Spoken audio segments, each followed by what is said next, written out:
What's up? What's happening? Welcome in. It's the Hoffman Show. We're on the Team 980. We are always live as well on the free Odyssey app. We are streaming live on YouTube too at the Team 980. And we have what I'm going to call a potpurri of fun for you here on a Friday. We have so many different things that we're talking about.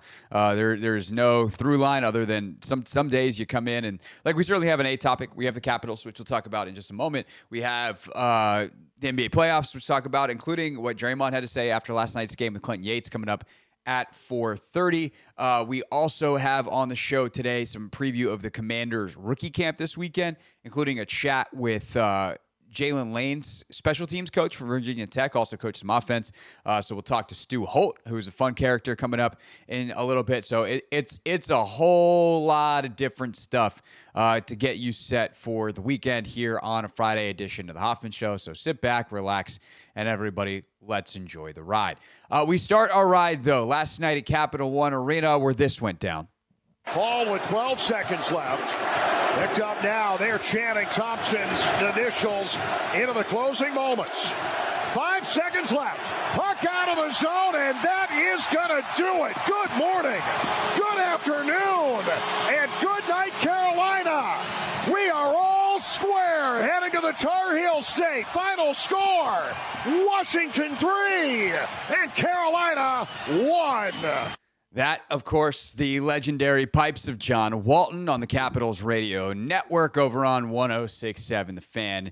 And, it was an interesting game because the first period of this game, I feel like, felt eerily similar to Game 1, where the Canes controlled it quite a bit. And then, Caps are right there taking some taking some shots on their own as well. I don't mean like literal shots in terms of like shots on net. Like they're getting some counter punches in, but clearly Carolina's in more control of the game.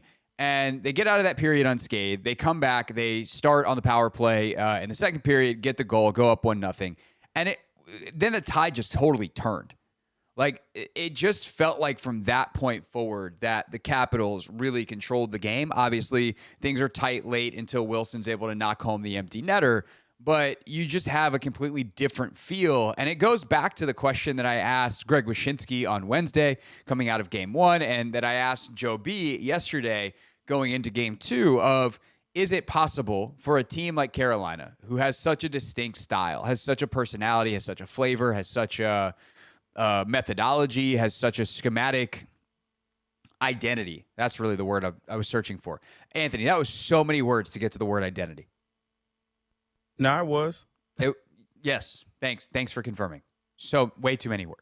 The point is that we had all of them words to get to the fact that Carolina has this distinctive identity, right? They play a certain way. They control the puck.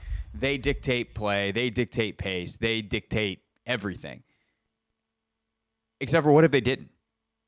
And ultimately, I think that's what you get in the second period yesterday is you get the Capitals then turning this thing around where you're going, oh, okay, it doesn't have to be this way. The Capitals can actually control the pace of play, control where the puck is. They're getting out of their own zone. They're holding it for a while. And it doesn't mean that Carolina didn't have its moments. They had, I think this was early third period. They had that stretch where, actually, no, it was mid-third period, where they had the puck in the zone for like 90 seconds, and you're like, good gracious. But Washington escapes that one unscathed. Ultimately, they obviously escape all the way to the end, Anthony, and that is where Tom Wilson, who was unbelievable last night, scores the empty netter, and it was really a fitting cap to it. And that gets them the 3-1 win, and now you go to Raleigh tied up at 1.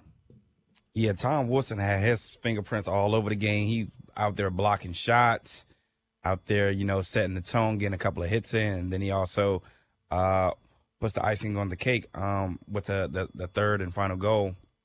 But the third period, Craig, you were just referenced it when you were talking about how long they had the puck in the zone. It was like close to 2 minutes. I'm just like, man, it was like so stressful because usually in a power play you see like, a team with five in the zone for 2 minutes because of how long the penalties are. But the fact they were in the zone getting shots off And shout out to Dylan Thompson because, man, that dude, he saved some high danger shots yesterday. But I think just even, looking at the third period, I think, again, that was a situation where Carolina, made their presence felt. And this is like who they are. They're not going to go away from it. And Spencer Carberry, he talked about it in the post game where he was like, there's still a level for the Capitals to get to that we haven't seen yet. So I'm expecting them to, bounce back, build off this momentum in this game 2 and then carry it over to game 3. The stats are interesting because in game 1, I believe the stat was 90-33 in shots. 90-33. Yeah. I now need to go double check that. That can't possibly be right. I think it was like 70. I think it was like 76 to 30, 39 or something like that. Team stats. I know I saw 90-33. Maybe it was like shots that. No, it definitely wasn't that bad. I saw there was a 90-33 advantage in something, which I realized what a stat, Craig. Great job with your hockey coverage. But it was 33-14 the first game, and that does not count the 32 shots that get blocked by Capitals players. So we're talking about, what is that, 65 shots in total that get fired off, and then the 33 that make it on net. And in game 2, it's 28-21. So they still blocked to the Capitals 33 shots. So at first I looked at the stat sheet and I was like, wait, what? Because it says that the Hurricanes took 28 shots and the Capitals blocked 33. That math doesn't math. Yeah. But no, it's shots on net to get through that are 28, but 33 others taken that are blocked by Washington. And so it's Wilson, it's Carlson. Logan Thompson was obviously incredible saves, 27 of the 28. And I actually texted Joe B, Anthony, too, on that second goal for Washington, with the one that Carlson scores, where they get the puck east-west, because that's what Joe B said yesterday. He's like, hey, you want to beat a goalie like Anderson? He's 6'5". He's a big dude. You got to get him moving. And I texted Joe B, and I was like, east-west, you say, huh? He's like, yes, sir. So great win last night for the Caps. And it definitely feels like, especially with the way they played in that second period, but still even so in the third, this, I think that was the disheartening thing coming out of game 1, right? It's just you are totally disheartened because you just got so thoroughly outplayed in every facet of the game. You were out physical, you were out shot, you were out hustled, you were out everything. Capitals, and you didn't control any stretch of it. Capitals last night, they controlled long stretches of that game. They come out 3-1 with the victory, and it is off to Raleigh on the weekend. Other than that, there was just one NBA game on the playoff side of things last night, and oh man, was it a rough one for the Warriors. We'll talk about the NBA playoffs last night next here on the Team 980.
It's the Hoffman Show. We're on the Team 980. We're always live as well on the free Odyssey app. We're streaming live on YouTube, too, at the Team 980. 4:30, Clinton Yates joins us to talk about a side part of this game, I would say, that happened last night. Draymond Green, some interesting comments, to say the least, following last night's loss by the Golden State Warriors to the Minnesota Timberwolves. We'll talk about it with Yates coming up at 4:30. Coming up later on in the show, again, we got Stu Holt, who is the special teams coordinator at Virginia Tech, talking to us about Jaylin Lane, one of the rookies who will debut this weekend for the Commanders. Of course, Lane was the fourth-round pick, number 128 overall. Rookie minicamp this weekend. And actually, Anthony, before we get into the NBA game last night, did you see who's playing quarterback this weekend for the Commanders, who got signed as a tryout player? I did not. Nathan Peterman. Like that Nathan Peterman, the guy who once threw like 1,078 interceptions in a half for Buffalo.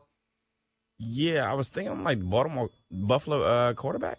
Yeah, wow. He's still floating around as a backup in the league, or I guess on the edges of the league. And for whatever reason, I guess maybe, I don't know if he was out of the league last year. He's eligible to be a tryout player, or he's out of contract. I don't know what the rules are, but I will say, like, a guy who's played actual NFL snaps to be your quarterback or one of your quarterbacks for your rookie minicamp is actually great, because if you're looking for Trey Amos to get looks, like Lane versus Amos is the matchup of the weekend that everyone will be watching tomorrow, I'm sure. Let's get a real quarterback out there. Not one I'd want to be playing in a game, but one that's going to be perfectly fine for a practice. And as a vet who's like trying to make the league as an example for young guys, like, I feel like that's a great move. Again, this is the little things. Does it move the needle 0.0001%? Maybe. Does it not matter at all? Also, definitely, possibly. But if you're gonna have the camp, you might as well have the best possible option. And I don't feel like you're gonna get a lot better option than a dude who's played real NFL snaps. Well, check him out, man. Hey, look, go out there, ball out then.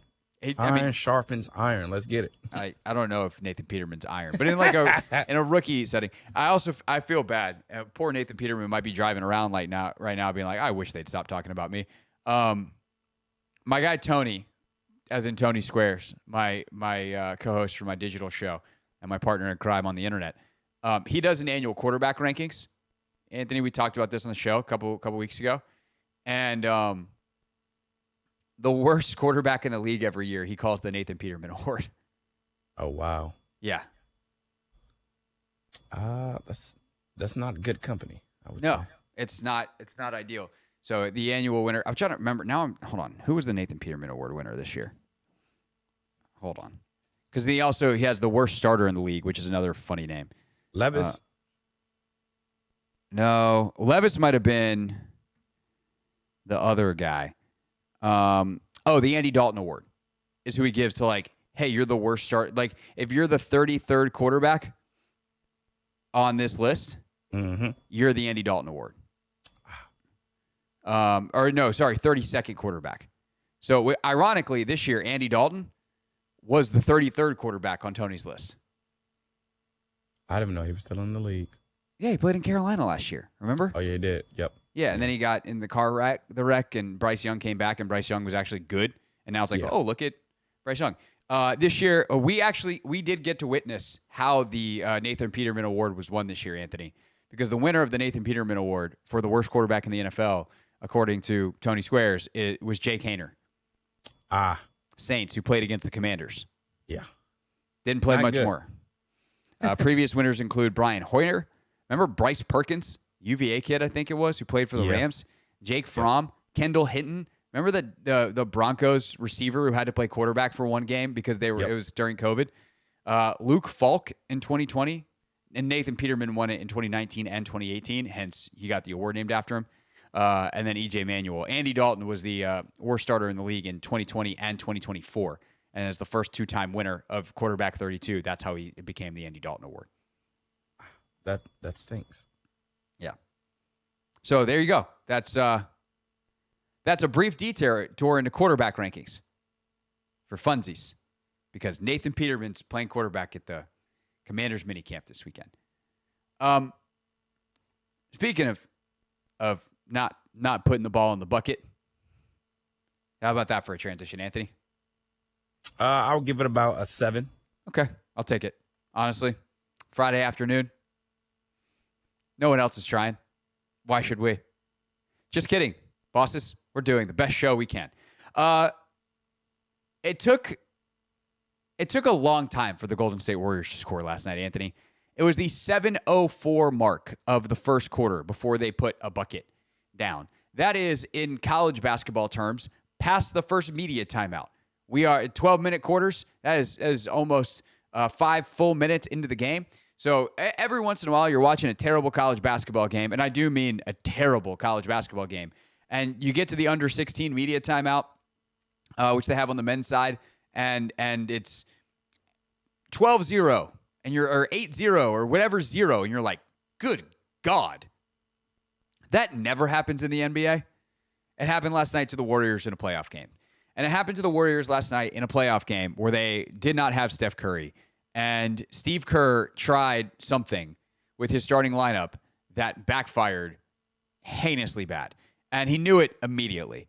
I don't know why to his credit, I don't think it was a bad idea. And there is a way where this goes very differently.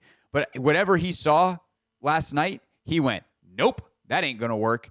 And he pulled the plug 3 minutes in, and it took them another 2 minutes to score.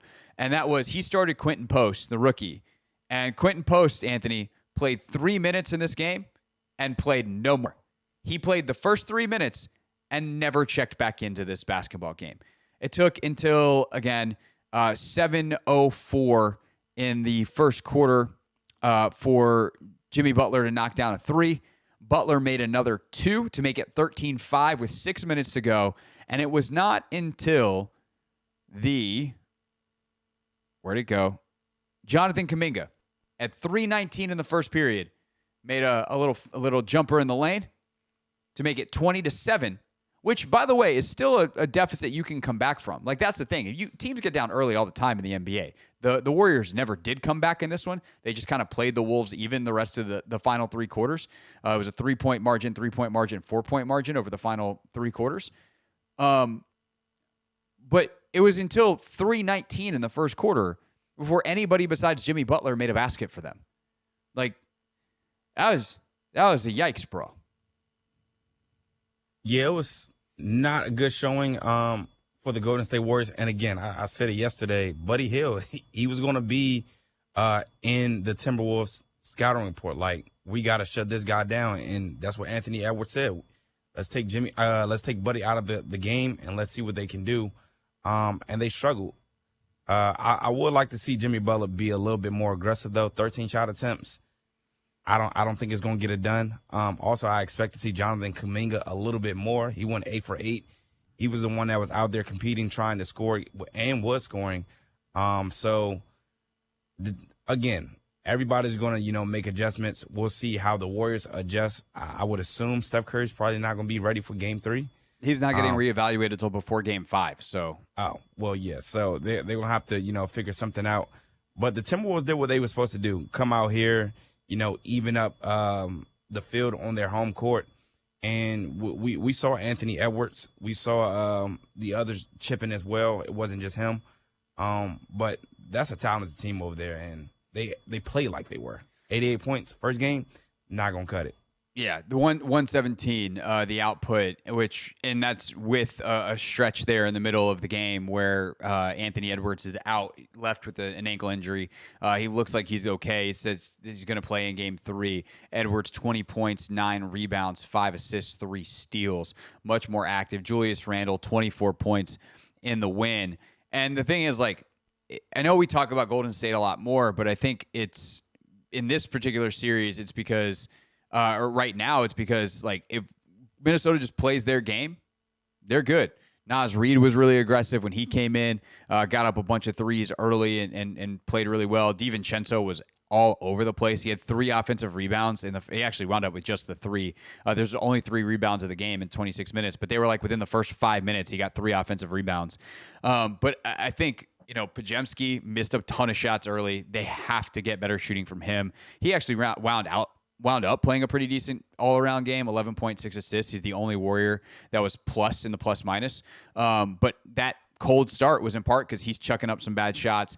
Buddy like shoots it okay, but they obviously need more from him. And then I think you made the best point so far, Ant, which is Jimmy Butler's got to take more shots. Like, he's going to have to take 18, 20 shots if they're going to have a chance, and the game's going to have to run through him. But he's also going to need that help from the shooters, the cutters, and guys like Moses Moody, who was 0 for 4 last night from 3, 0 5 from the field. They're going to need more from him if they're going to be remotely competitive in this series. This game was not only was pretty boring overall because of how it started and the fact that the Warriors never really made it interesting. But it doesn't mean there wasn't a lot to talk about coming out of it. Draymond Green last night picked up another dead ball technical after flailing his arms after he was fouled. Legit foul, ridiculous reaction, and he got a tech. And then after the game, which, by the way, as he was on the stationary bike at one point during the game, a fan threw a racial slur at him and got ejected from the game. After the game, Draymond was not happy about what he thinks is a narrative forming around him and a reputation that he has as, quote, the angry black man. That is obviously a heavy statement. It's a discussion for adults. And Clinton Yates and I are going to have it next here on the Team 980.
Tuesday. I said Tuesday. Yes. in my head, I said Tuesday, and then my mouth said Friday, and now we've undone the genius of 45 seconds ago. Ball don't lie. It's Hoffman Show. We're on the team at 980, always live as well on the free Odyssey app and streaming live on YouTube. Here on this Friday, as we do all the days, and most of the Fridays, Clinton Yates is with us. Yates is with us now. What's up, dude? Not much. I'm currently in the green room at ESPN LA Studios after doing the show this morning. So, it's kind of a weird feeling, not going to lie, Craig. We have less than 10 shows left on Around the Horn. And we just got our schedules for next week. So I'll be on next Tuesday. And that probably is going to be the penultimate time I'm on if I get on next week. So it's a little weird, not going to lie. Yeah, it's definitely a little weird. And it's going to be weird for me not looking up and seeing your face in one of the boxes or seeing whoever's faces are in the boxes in the middle of the afternoon. It's only been on for 20 years, most of my life. Right. So it's kind of a bittersweet feeling, but it's one of those where we get to look back and reflect on how much fun we've gotten to have, and to see people like Kate Fagan and Jamel Hill come back. You know what I mean? The names that you've said that we've seen over the course of the decades has really been it's been special. So yeah, no, it's cool, and cool that you're getting to be a part of this farewell tour here. Well deserved. Do you know where you are on like the all-time wins list?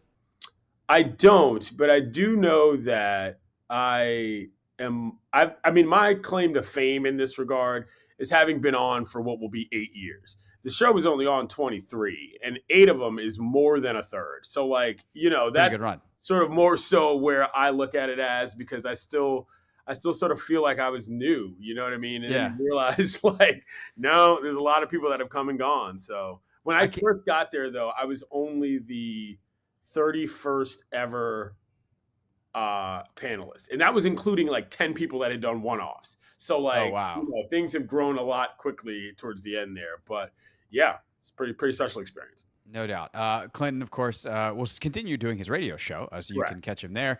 Clinton and Friends, it's mornings on ESPN Radio, which you can listen to on the ESPN app. All right, you and I today are going to talk a little NBA, talk what happened last night with Draymond Green. And so if you missed it, Draymond picked up almost an identical style technical that he did in game 1, where he gets fouled. He, in his reaction to the foul, winds up hitting a Minnesota player. He gets a dead ball technical. And then after the game, unprompted, he kind of goes on this rant of I'm tired of being portrayed as the angry black man. I will not give my opinion at all. I will set the floor and say that's the setup, Clinton. What did you make of Draymond's commentary after? I think Draymond is conflicted. I think Draymond is probably getting to an age and a point in his career where he's sort of looking back on a lot of things. And I think he's realizing that maybe he hasn't been as self-aware as he could have been, and is reacting to that. Because for me, there's two conversations here, although they are similar. The reason why people think that Draymond is angry, be it because of what they feel about his blackness or not, which gets into, if you guys really want to do the historical research, look up the concept of the black brute. That is the actual sort of literary root of where this kind of stereotype comes from, which is a serious concern from an identity standpoint. That being said, but from a basketball side, I don't know that it goes that far, because dude, you're literally injuring people. You're legitimately hurting people. And you're not only hurting people physically, this has affected your team. This has affected you in the finals. This has affected your paycheck. And so when I see a play like what we saw yesterday, and then you juxtapose that with the play he made on Şengün to win a game, complete body control, so on and so forth, you have to think to yourself, at least you know what you're doing when you need to. So I can't buy the idea that this is just kind of how you are with no intent outside of your own athletic drive. So that's where I think there's a real disconnect between what he's feeling as a black man and what people are watching on the basketball court. And that's where I kind of feel bad for him, because he's right. I'm sure that off the basketball court, he's a great dad. He's a great father. He's a great accomplished person, but that's not where we see you. You know what I'm saying? We see you on the court. And when you're on the court and you're acting like a ruffian, well, that's what people are going to think. Right. And I think it's important context to point out too that like, oh, there was a fan ejected last night for putting a racial slur. So like he's probably feeling that in a more intense way than just the actual technical. And this has always to me been the dichotomy with Draymond is I love Draymond, the basketball player. He's one of my favorite players of the last decade and a half. His basketball IQ is extraordinarily high. The things he's able to do defensively are crazy. He should not be able to do what he does at his size. Like he is a legitimate, excellent option guarding 7-footers at 6'7" because in part his body control is so good. And his like I think he's pretty good on television too. Like he's always thoughtful. I don't always think he gets it right, but like I think he is thoughtful.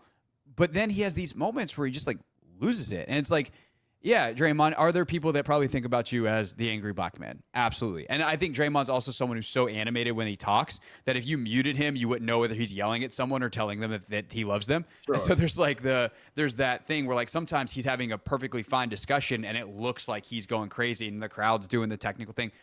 But at the end of the day on that play, you whacked a dude in the face. Yeah. Like how many years in a row are you going to get technicals and flagrants for flailing your arms before you stop flailing your arms and hitting people in the face? And I think he also just doesn't understand beyond that, Craig, that like what the treatment that Draymond Green gets is in fact the privileged treatment for players in the NBA. You can't punch a guy in the face in practice and have it get out and expect to be on that team later. That did happen. Jordan Poole went to DC as a result. You know what I'm saying? And like most guys would probably have already gotten thrown out of a few games that Draymond did not get thrown out of because people know he's a great player and they do understand some level of his physicality. I just feel like at this stage of the game, you know, you've got your podcast, you've got a lot of things. There's plenty of spaces for you to express your feelings. And this was sort of out of nowhere, maybe not out of nowhere based on what you mentioned, but it officially qualifies as a bit of a distraction for me. The Warriors are dealing with Steph being hurt with a hammy that's never happened before. They're trying to figure out how to come back against the Wolves team that's hungry. And this is what Draymond's talking about. Like, whatever the issue may be, this is the kind of stuff that I feel that you don't want at this stage of the game because it's relatively early in the playoffs. And maybe it's what he has to do to get himself fired up. But I feel like that should be old hat for a veteran team like that at this point. Yeah, Clinton Yates with us here on the Hoffman Show. I think I have two thoughts in divergent directions to an extent about that. First is that there is a part of me that goes, Draymond's calculated. Like this could be a way where we're talking about this and not the fact that he didn't score for the first half of the first quarter. And, you know, it's coaches do that kind of stuff all the time where it's like, let me create a distraction so people are talking about me and not talking about how poorly we played. Is there a chance? Maybe. He's smart enough, but also I think it's probably in some ways a reaction to the slur and the fan getting thrown out and like an emotional loss and you know, him just letting some internal dialogue go. Sure. The other thing that I think is fascinating on the basketball front is he talked after game one about a conversation he had with Steve Kerr before game one, or maybe it was even before game 7 against the Rockets. Okay. And like he said it was one of the best conversations they'd ever had and about getting him in the right mind frame to lead and being like, hey, we need you like steady. We need you here. And if you watched him in those 2 games, like you saw a version of Draymond that still was intense and competitive and like all the best, but it was in control. Yeah. And I think that's the thing that like also he's got to be able to pull himself out of and go like, hey, I just talked about how great that is. And if I'm Steph and if I'm Steve, I'm going to him and be like, hey, remember how we all agreed that this version of you is the best version of you? Steph, see him over there? He's not wearing a uniform. I need you to be the best version of you or we are going to lose. And I think that's another like on a basketball front, a disappointing part of this is not that Draymond can't express himself as a human being and be a full person beyond a basketball player, but in the moments on the court, like you can't be picking up these technicals because we need you to win if we're the Warriors. Correct. But there's also that really funny kind of anecdotally evidenced data, which is that every time Steph gets hurt in a game, Draymond immediately crashes out because he doesn't want to play on the court. Like that's an actual thing that people know. It is. You know what I'm saying? And so like there's an element here of that's also at play that is kind of, I mean, I guess at some level it's you can't really control it. And so it's sort of that to a playoff level also, because that you can't ignore that. Like every single time that happens, all of a sudden there's a Draymond issue. And it's like, all right, well, if this is really what we're still doing, okay. But I think you're right. Like it does not behoove the Warriors for him to not be in games. It's as simple as that. We literally have the best case scenario when he tried to kick LeBron in the junk and they ended up coming back down 3-1, and that was that. You know what I'm saying? That is a legacy definer for a lot of people, including me. Like, no doubt about it. Yeah, well, I thought you meant for like a lot of people on like it's a legacy definer for Draymond and LeBron. I mean, that is the crown jewel of the King's crown, is that title, and it probably doesn't happen if he doesn't get hicked in his jewels by Draymond. That's exactly what I'm saying. You know, I've always put on record that I think that Warriors team was the best team I've ever seen play, regardless of title. But then when you bring up the title, Draymond's name is the first one that comes up. So. Yeah. Also, I didn't plan on that pun to work out quite as well as it did. That's pretty good. But sometimes the genius just flows. Whatever can we do? Over here in this chair. Clinton Yates, he's yapping at you from his chair with his microphone mornings on ESPN Radio. On Clinton and Friends, catch him one of his final appearances on Around the Horn next Friday at 5 o'clock. Tuesday. I said Tuesday. Yeah. In my head, I said Tuesday, and then my mouth said Friday, and now we've undone the genius of 45 seconds ago. Ball don't lie. Yeah, this is the show, everybody. Clinton Yates with us on Fridays here on the Hoffman Show. Thank you, sir. No problem, Gregory. What's up, kiddos? It's your boy Clinton Yates from ESPN. It's the Hoffman Show on the Team 980. Tell your mama I said what's up.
We'll get back to the Caps. Kind of a side story about the Caps coming up at 5 o'clock, one that's taking center stage on this here radio station today.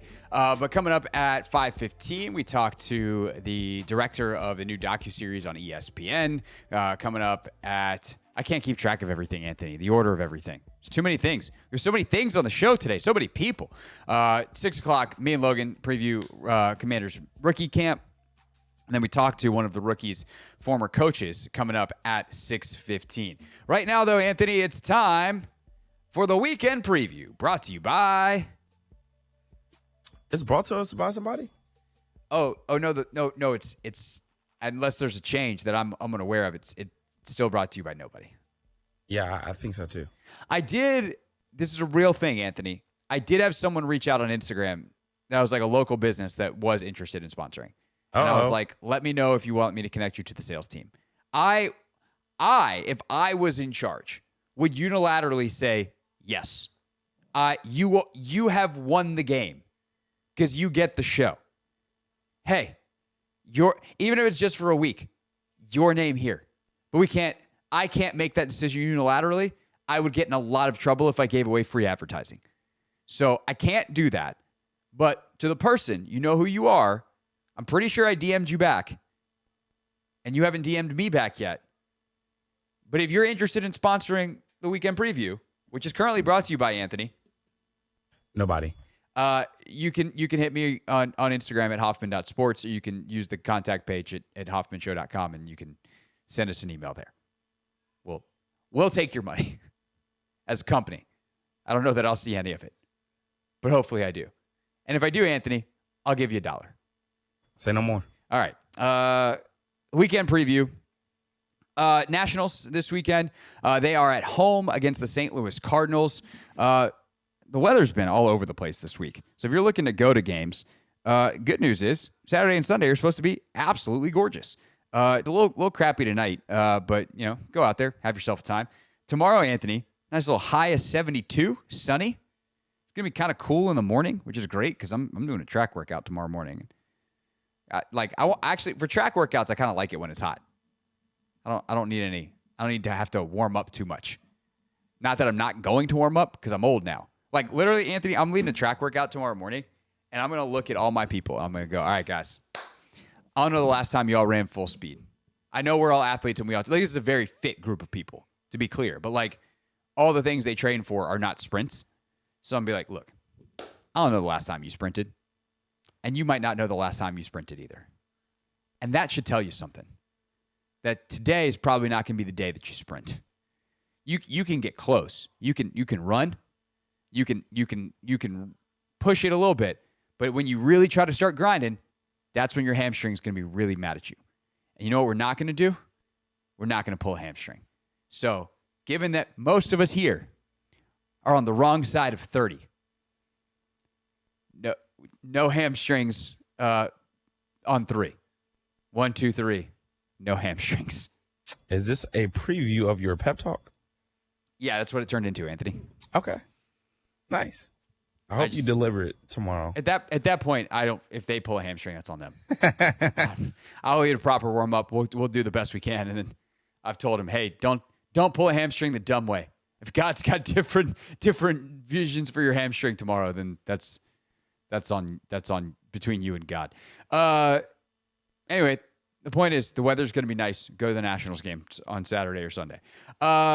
Spirit tomorrow, they are in Chicago facing the Stars, which used to be called the Red Stars and should still be called the Red Stars, but they decided to change their name because they did. Anthony, the Chicago Red Stars had one of the great things that you want in sports. It's hard to come up with a team name that's like genuinely emblematic of the city, that has a good like city identity. And the Chicago flag with the red stars on it is famous. Like if you see red stars, you're like, oh, Chicago, if you know anything about cities in America. And they decided to punt that to become the Stars. Yeah, I don't get that one. I don't either. And neither does anybody else. So just welcome to the club now that you're aware. Is that this year? I think it was this year. Oh, okay. I think they announced it late last year. They finished last year as the Red Stars, but they had announced they were changing in the offseason. So you got that going for them, which is nice. Of course, NHL playoffs continue this weekend. You have the Capitals and Canes tomorrow night. Tonight in the NHL playoffs, Maple Leafs and Panthers. That series is 2-0 Toronto heading to Florida. So they held home ice. Stars and Jets game 2. Dallas is up 1-0. They took game 1 in Winnipeg. So that is game 2 tonight. Tomorrow, the Caps and Canes get started at 6, 9 o'clock. Golden Knights and Oilers. Edmonton took both games in Las Vegas. They are now going home to try to protect home ice. And if they do, they'll go up 3-0 in that series. Sunday, Jets, Stars, Maple Leafs, Panthers again. And then Monday, of course, Capitals and Hurricanes get going game 4. We will have the Nats game on Monday because that game will be over on 106.7 The Fan. Formula One's off this weekend. What else do we normally talk about in this segment, Anthony? Any boxing from Anthony's Department of Boxing this weekend? What weekend is this? May 10th? No. Last weekend was actually the weekend of boxing, and it sucked. I'm glad I did not preview it. Those fights were terrible, Craig. Other thing to look forward to on Monday, NBA draft lottery is Monday. And look, if I say what I'm about to say, like, I hope I have enough credibility that people believe me. When David Aldridge says the thing I'm about to say, then I don't think I need my credibility. Monday might be the most important day in Wizards history. Legitimately. And I know they won a title back in 1978. Monday, if they win the draft lottery, they will wait a couple of months or a month and a half. And then they will take Cooper Flagg number 1, and the franchise will be changed for the next decade as long as they don't mess it up. Cooper Flagg is that good. He is one of them once as a prospect. And while I still think that the Rutgers kids, Ace Bailey, Dylan Harper, some of these other prospects in this draft could be good. The kid out of Texas is he's like 6'6" and can shoot the absolute mess out of the ball. So there's some really good prospects in the draft. The Wizards will get a good player in this draft. If they get Cooper Flagg, then everything has worked. So Monday, we will do more coverage of that, and then we will wait with bated breath on Monday night. So that's coming up as well. Anything else around the corner? Wednesday's schedule release. But now we're out of the weekend preview. We're into next week preview, Anthony, which is not how this segment works. Have you mentioned rookie minicamp? Rookie minicamp. Oh, that's a good one. Yeah. Rookie minicamp is tomorrow. It's not open to the public. It is open to the press. It was supposed to be open to the press today, but the inclement weather moved things inside. So check your favorite reporters' social media feeds for more coverage of that. Logan and I will recap. I think we're actually going to record. We might record on Sunday. Might record on Monday, but early in the week, we'll have a pod recapping that out. And then last but not least, Anthony, most important thing, we buried the lead. It's Mother's Day this weekend. You do anything special? My brothers and I are figuring something out. Okay. We should have those plans already, set in stone, but yeah, we're moving slow. We're my mom is in South Carolina, Rachel's mom's in Ohio, and we're gonna be here in DC. But we're figuring out also both of our sisters are moms now. Her sister's been a mom, but they had number 2, and my sister had her first since the last Mother's Day. So we have lots of moms to celebrate, and I'm not allowed to say what the plans are on the radio because God forbid any of the moms be listening. I can't spoil it. That's fair. Yeah, Got to keep those in house. All right, so that's that. When we get back here on the Hoffman Show, back to the Caps and kind of a side story that's also kind of right up our alley here on the Team 980.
the Hoffman Show. We're on the Team 980. We're always live as well on the free Odyssey app. We are streaming live on YouTube too at the Team 980.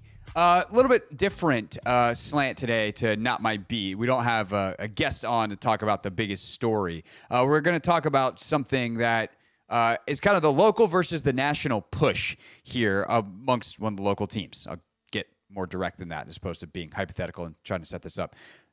The point is, there's a lot of people that watched the Caps game on ESPN last night with Sean McDonough and thought, man, Sean McDonough and Ray Ferraro, they're biased against the Capitals. And I know that Chris Russell was talking about it on his show. I saw that he put out a social post about it, and I was like, really? That's a topic? Because I watched that game. I will admit I did not have the sound on the entire time. We were on the phone with my in-laws for part of it. Very fun and lively conversation with lots of digs back and forth because that's what family banter's about. But no, we had the sound on and as I was watching the game for plenty of it, and never once did I think, man, this broadcast is crushing the Capitals.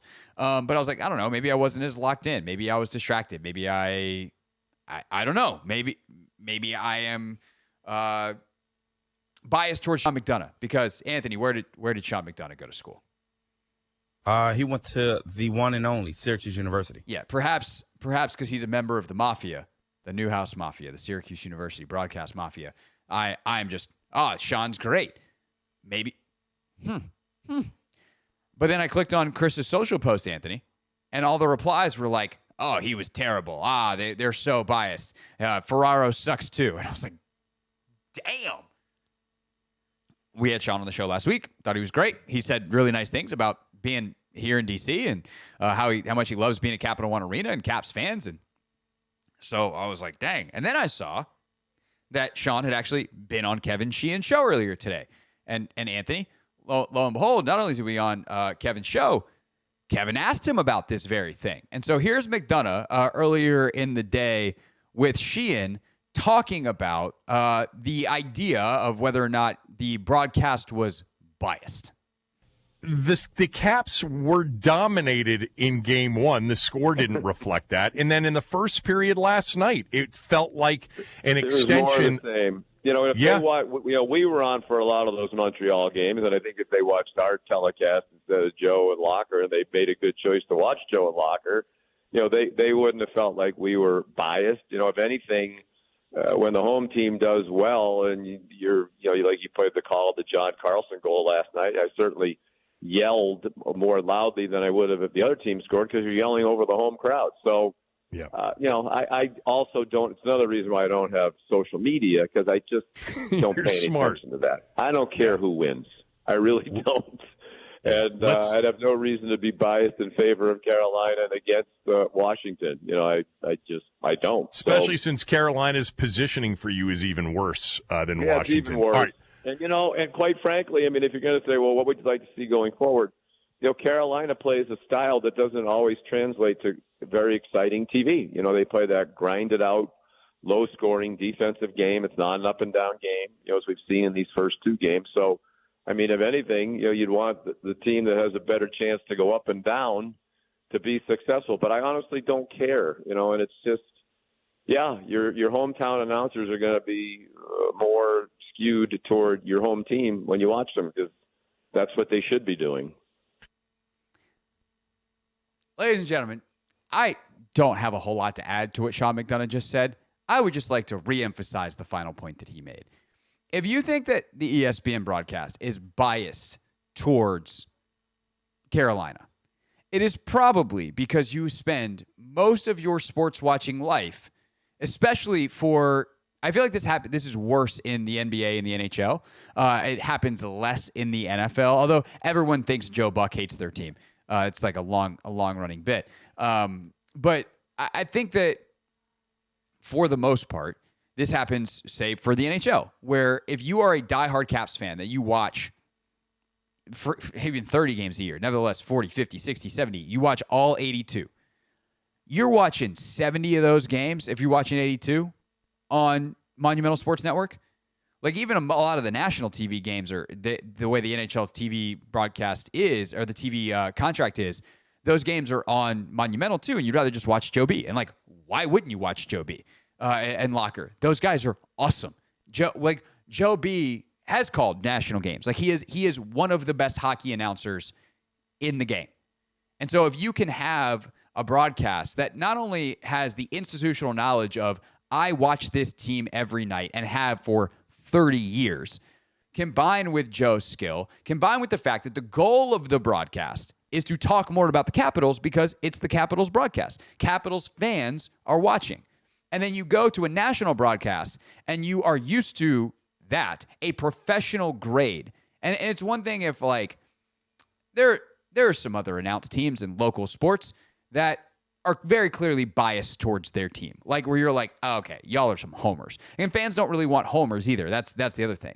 But if you are just a hometown announcer who's really good at the job, Joe B on the Capitals. If you're ever in New York and you watch a Knicks game on local TV, the Mike Breen that calls games for MSG is different than the Mike Breen that calls games for ESPN, even though it's the same guy because he's going to talk more about the Knicks. Same thing on Yes Network. If you get Ian Eagle calling a game for TNT, it's going to be a different call than if he's on Yes Network calling Nets games as the hometown announcer because his responsibility is to the home fans. And so I think people confuse doing a neutral job for doing a biased job.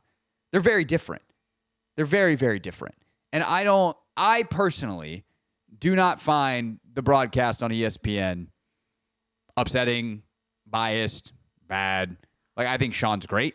His control of the game is phenomenal considering how much is happening. He gets it right, I think, between talking and giving us the information and letting it breathe. But yes, it's not constant Capitals discussion because why would it be? It's a national broadcast. He's got to give time to the other team too. And the fact that Caps fans are up in arms, I think is genuinely hilarious because the other thing that tends to happen is I never realized that guy was so biased until my team was involved. And so here's the test. Here's ultimately what you should do. If you think a broadcaster is bad or biased, watch them on a neutral game. Watch McDonough and Ferraro on a game that's not the Capitals. And if you still think they stink, fine. They're not your cup of tea. And this is subjective as well. Like this is art, not science. No one is saying I can explain to you fundamentally why Sean McDonough is a great broadcaster based off of how I would teach someone to do play-by-play. But ultimately, like there is a taste to it. Some people, I think Sean or Ian Eagle or these guys are great. And you might be like, nope, not my cup of tea. I like insert other broadcaster here that I don't like. I'm not going to call out anybody that's not my favorite. But if you watch that broadcaster on a team or on a game where you're not invested in one of the teams, and the only time you think they're bad is when they're calling your team, that's a you problem, not a them problem. And I bet you for a lot of people complaining about McDonough and Ferraro on ESPN, it's that. If you were to watch them call Edmonton, Winnipeg, you'd be like, this is enjoyable. But it's not Joe B. And look, I would love to have the option to watch Joe B. But that's not how it goes, which is something, by the way, we talked about with Joe B yesterday, which you can listen to in our podcast feed. Just search The Hoffman Show and scroll on back down to our chat pregame yesterday with the great Joe Beninati. When we get back here on The Hoffman Show, new docuseries on ESPN. Parts 1 and 2 are out now. Parts 3 and 4 drop this weekend on the season that was in women's college basketball. They did this last year featuring Caitlin Clark, and we were lucky enough to talk to Kristen Lapis about it last year. New director for season 2, and it features the series this year, Kiki Iriefin, new Mystics draftee.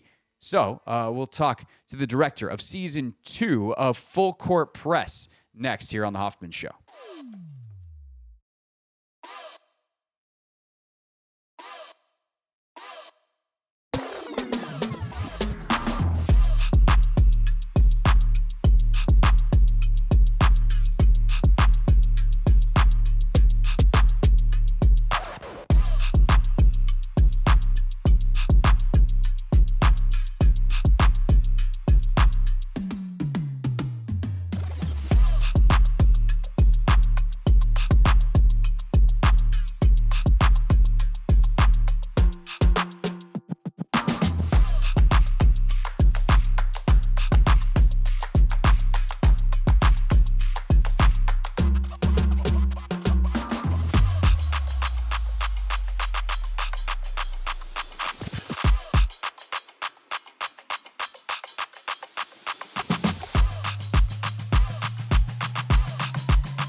Our pleasure to be joined now by Nikki Spetzera. She is the director of Full Court Press, Season 2, available now.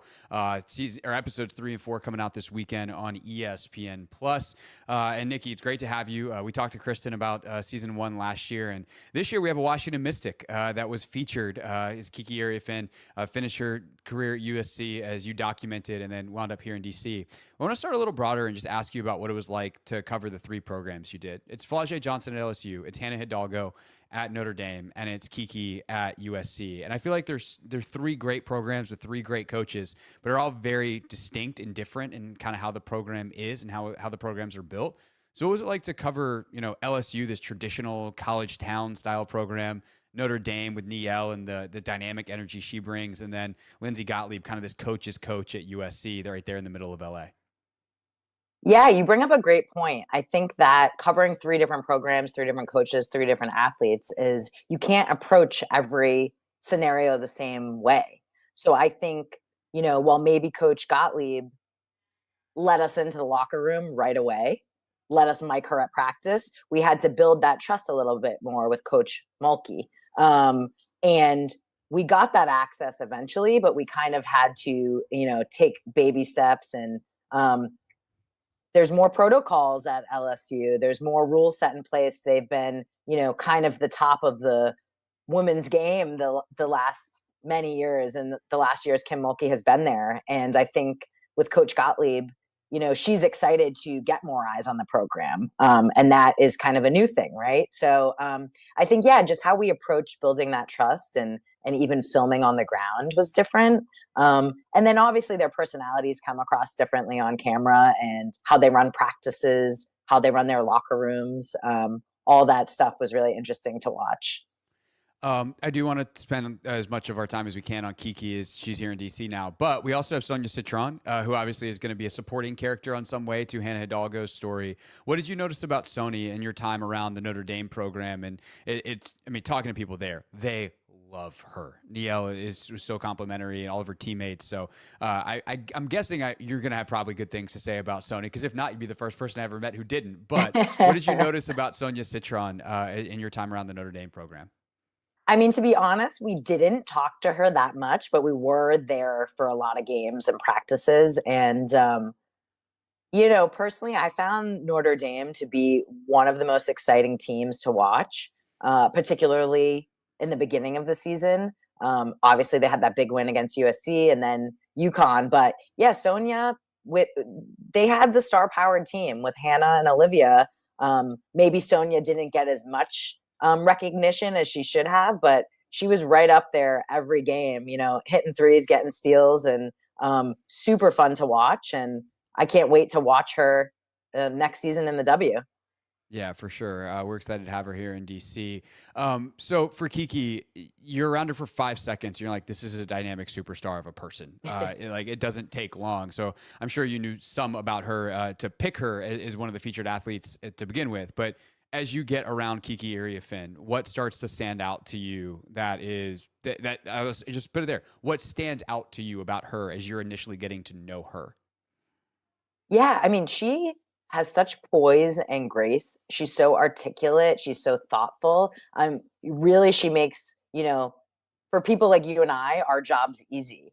I think what I really respected about her is she was just very raw and vulnerable for our cameras. I think particularly that Notre Dame loss in the beginning of the season, we obviously followed that from Hannah's side and from Kiki's side. And that was a tough loss for the team, but particularly for Kiki. I think there was a lot of pressure to perform transferring, and there was some social media backlash after that game, and she had some self-doubt. She had some struggles, and we kind of built that trust with her where we explained that it's not just the highs that we want to show, right? You need to show the highs and lows, and that's what makes you relatable, and that's what makes people care. And obviously that makes like young people know that you struggle too, right? And she opened up for our cameras and she gave us a really kind of raw, intimate interview, and she was a little teary-eyed, and I respected that about her. She kind of just knew that she had to put it all out there, and that's really what the goal of the documentary was, to capture all angles of her life. Nikki Spitzparis, the director of Full Court Press Season 2, is with us. I kind of chuckle, Nikki, as you say, young people like Hannah and Kiki and Flage are young people. And I remember talking to Kristen about this last year, and like the sense of responsibility to like, you're a documentarian, you're a journalist, so you want to show as raw as you can, but there's also got to be an instinct to say these are young women. Like how intrusive, for lack of a better word, do I want to be? How did you try to find that balance here in Season 2 with this particular group? Yeah, I think as a filmmaker, I mean, it matters what age person the person you're following is, but I do think you just always try to lead your team, lead your project, lead your directing with the same core values, which is over communicate, be transparent.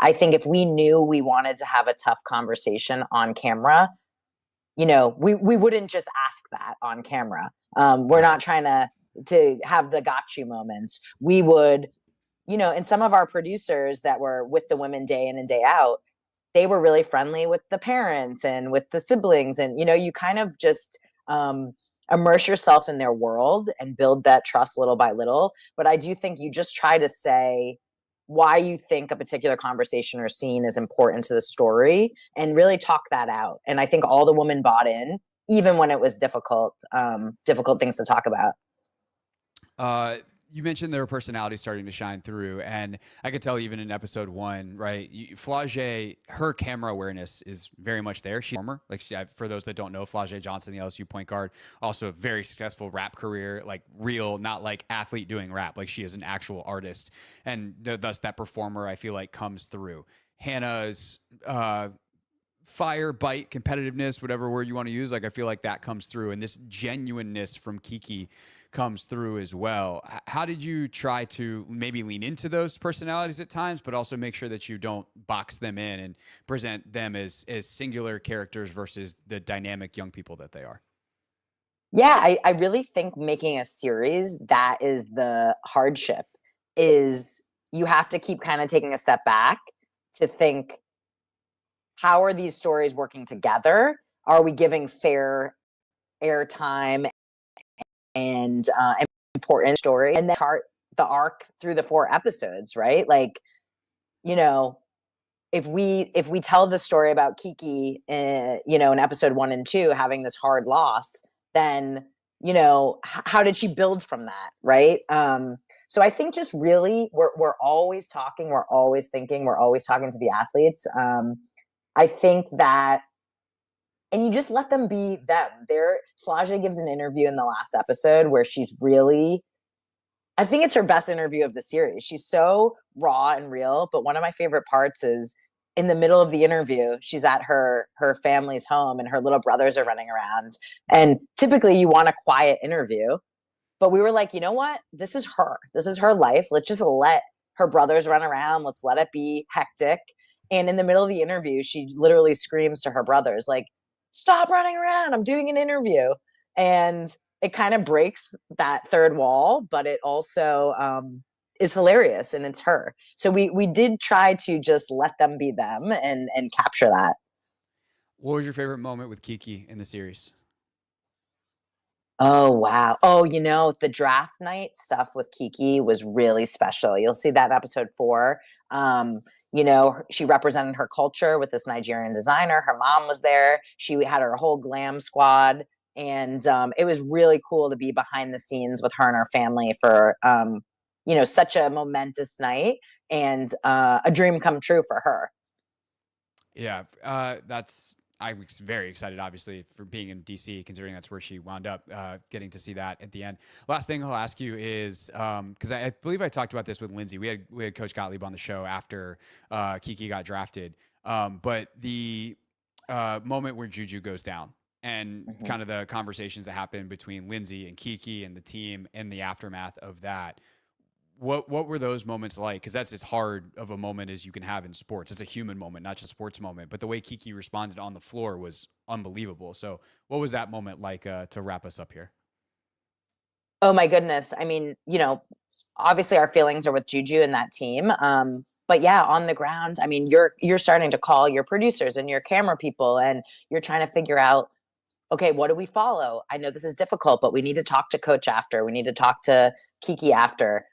So it is definitely like a pivot as a filmmaker. But I think Kiki, again, how she played in that game was amazing to document, and how she stepped up and led her team. But also in the aftermath, heading into the Sweet 16, we talked with her in her hotel room, when the news came out of what had really happened to Juju. And, Kiki just, as an upperclassman, really tried to help lead her team and support Juju from afar. So seeing that behind the scenes was really incredible. Nikki Spitzeris is the director of Full Court Press Season 2. It's available now on ESPN Plus, or episode 3 and 4 coming out this week. Nikki, for the time, really appreciate it, and great job with at least episode 1 that I've watched so far.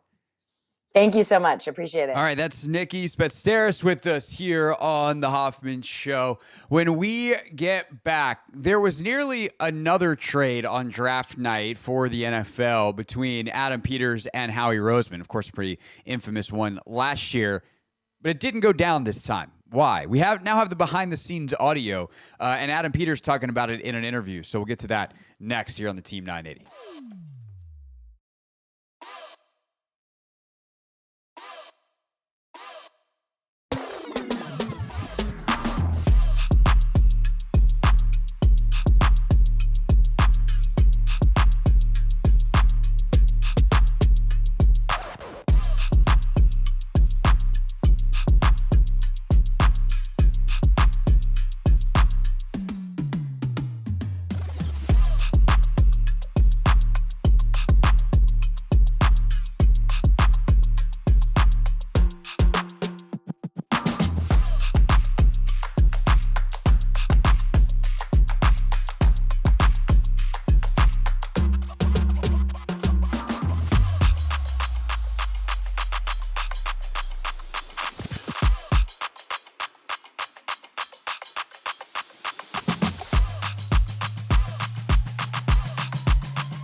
It's the Hoffman Show. We're on the Team 980, always live as well on the free Odyssey app. Have I been practicing my Duolingo Spanish for a work-related reason? That's the tease for what's coming up in 10 minutes. Un momento, and you'll find out. But I want to talk about what happened in the 2025 NFL Draft, or more accurately, what didn't happen in the 2025 NFL Draft. To do that, let's rewind back a year, 2024. Howie Roseman of the Eagles dials up Adam Peters of the Commanders and says, hey, I want to come up. And Adam is like, sweet, I want to go down. They make a little swipsy-swapsy trade. And next thing you know, the Eagles have Cooper DeJean. Commanders have Mike Sainer still. They have Ben Sinnott. They get some draft capital swappage later in the draft. And so far, have the Eagles, quote-unquote, won that trade? Sure. Cooper DeJean was incredible. He was a huge part of their Super Bowl victory, and in that way, like, pretty hard to overcome. But Cooper's a very, very good player, but the Commanders needed a lot of stuff, and it would also be a lot easier to swallow, I think, for Commanders fans if Sinnott had worked out, and sometimes you miss on prospects. But it's also early. Sinnott could still very well be an excellent player for them in the long term. It's only year 2, and if it takes 1 year for a second-round pick to turn into a very good player, that's really not that long of a time to wait at all. We'll see. Ben Sinnott's year 2 gets started in earnest in OTAs coming up here in just a couple of weeks. But for the Commanders, that caused a lot of questions of should you be trading with the Eagles anyway? I think a lot of people around the league, whether you're in their division or not, whether you're playing in the NFC Championship game or not, are like, should we ever do business with Howie Roseman? Seems like it doesn't go well. And so this year, as the Commanders are on the clock again, the Eagles see presumably Jahad Campbell falling in the draft and go, dang, we want to go get this kid, the kid who they ultimately drafted at 31 when they swapped places with the Chiefs, who they, of course, beat in the Super Bowl. But they try to get up to 29 first, and the Eagles actually released the audio of this call in a behind-the-scenes series. Everybody does them now, but team media on YouTube put out a kind of Eagles draft day behind the scenes, and here's how that call with Adam Peters went down. How many picks are we in? 1, 2, 3, 4, 5, 6. I got the other one. Oh, we got 6 guys. Yeah. All right. Hey, buddy. How we doing?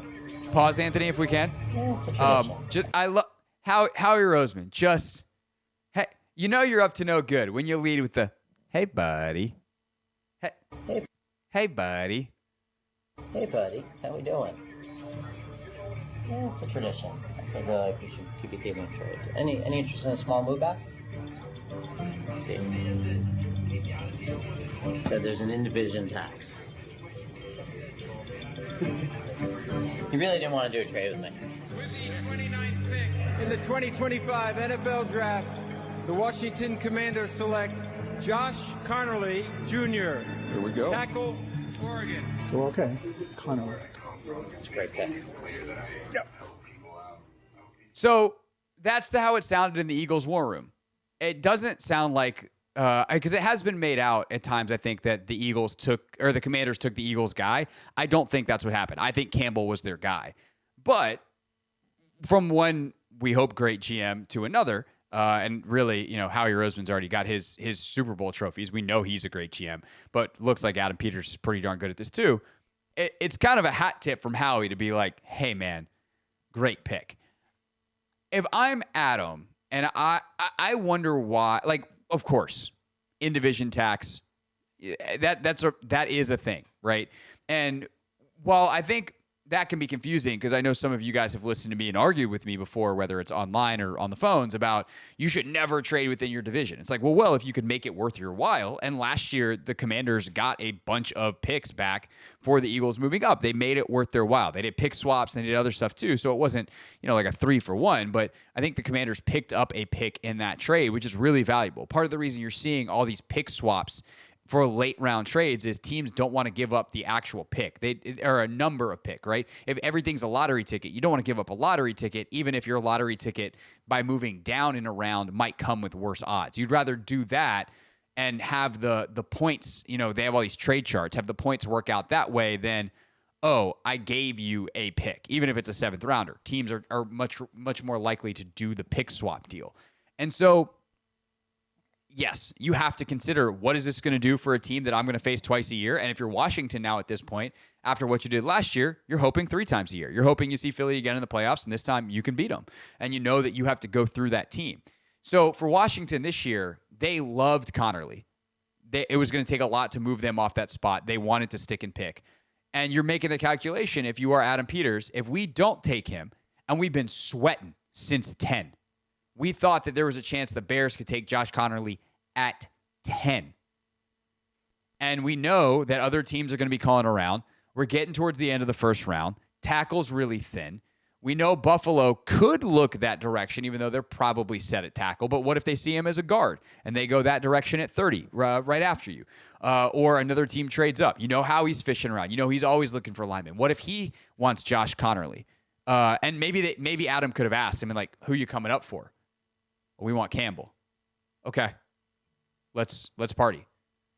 But that's how we would probably be like, I'm not telling you that, right? Sometimes teams talk.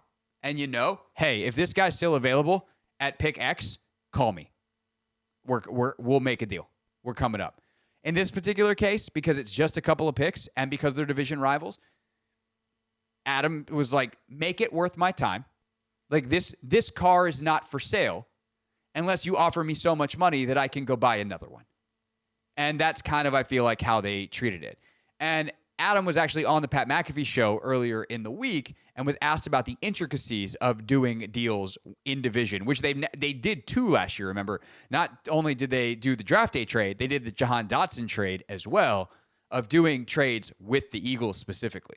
Clips are coming out now from the draft, and this one was... You want me to play the whole thing? Eagles, you... Or the first answer? I believe, and it was basically Howie Roseman calling you to try and trade up, and I don't know if it was your idea or if this came from R&D, but Howie basically hung up and said, Mr. Peters is going to be charging an in-division tax when it comes to trading up. Was Actually, that a real conversation? What were you charging? You said what? Play the full thing. All right. Pick an extra one, or were you asking for like, hey, you're going to need to give us like a Jaylin Carter if you want to come up here? That was actually me busting his chops and on TV for. It's 2 minutes. He did that to me. Oh, never mind. And so that part they left. Well, the first answer is about like a minute and a half. This is fine. That's fine. It's off-season. Just play this phone call we had. I'm putting you up. Do this or that, but because you're in division, there's a tax. You're going to have to pay a little more. And so that was just me throwing it back at him, and we were just joking around about it. But it's actually really fun. He's a great guy. He's a great GM, obviously, and he's awesome to deal with. We've done 2 deals already together, and we'll probably do more. But it was just us back and forth having fun. And so, yeah, like they're joking, they're having fun, but like let's not pretend like both guys aren't a little bit serious. Like both guys aren't a little bit like, hey, like you got to make it worth my while. Like if I'm going to do business with you, we're both going to have to win here. And I think that's the thing. To give up Josh Connerly, Adam Peters was going to make sure that it was worth his while. And I think at that point, with the risk that they were willing to take, and I do think it's interesting. The last like really interesting thing that I take out of this is I think Howie Roseman thought Adam Peters would like Jahad Campbell. And that was a guy that as he was falling, I was like, ooh, I could see them taking Jahad Campbell as an edge. But obviously, Adam went in a different direction. Howie got his guy. Adam got his guy. And those 2 guys will be running helmet first into each other for the next half decade, at least probably, in the NFC East. When we get back here on the Hoffman Show, are the Commanders heading overseas? Do we believe the schedule leak that came out? And if you haven't heard it, we'll tell you what it is next on the Team 980.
It's the Hoffman Show. We're on the Team 980, always live as well on the free Odyssey app. Streaming live on YouTube, too, at the Team 980. 6 o'clock, rookie camp preview with Logan Paulson. 6:15, we'll talk to one of the coaches of one of the rookies in 2025. Jaylin Lane's former coach from Virginia Tech, Stu Holt, who coached him on special teams and on the offensive side of the ball. Pero, Anthony, vamos al España? We're going to Spain? That's the question. Are we going to Spain? My future tense in Spanish is not very good. So if you wanted to say we are going, I think you can just go vamos out of Spain, out of España. But I think so, maybe. My confidence in my Spanish just went to an all-time low, so that's great. But I am on Duolingo. I am. What level am I? You doing Spanish? Yeah, I've been doing Spanish since I got back from France last year. I was like, French and I don't get along, and I'm gonna stop pretending. I am. I don't need all this. Also, have you heard that like Duolingo's in hot water because they're doing a lot of AI stuff now, and people are mad about it? Oh no, that's bad stuff. I didn't know that. I do feel like their product has gotten worse, which is not ideal. Yeah, I'm a level 20 Spanish. I don't know how many levels there are, but clearly there's a lot if I'm level 20, and I can barely say basic stuff.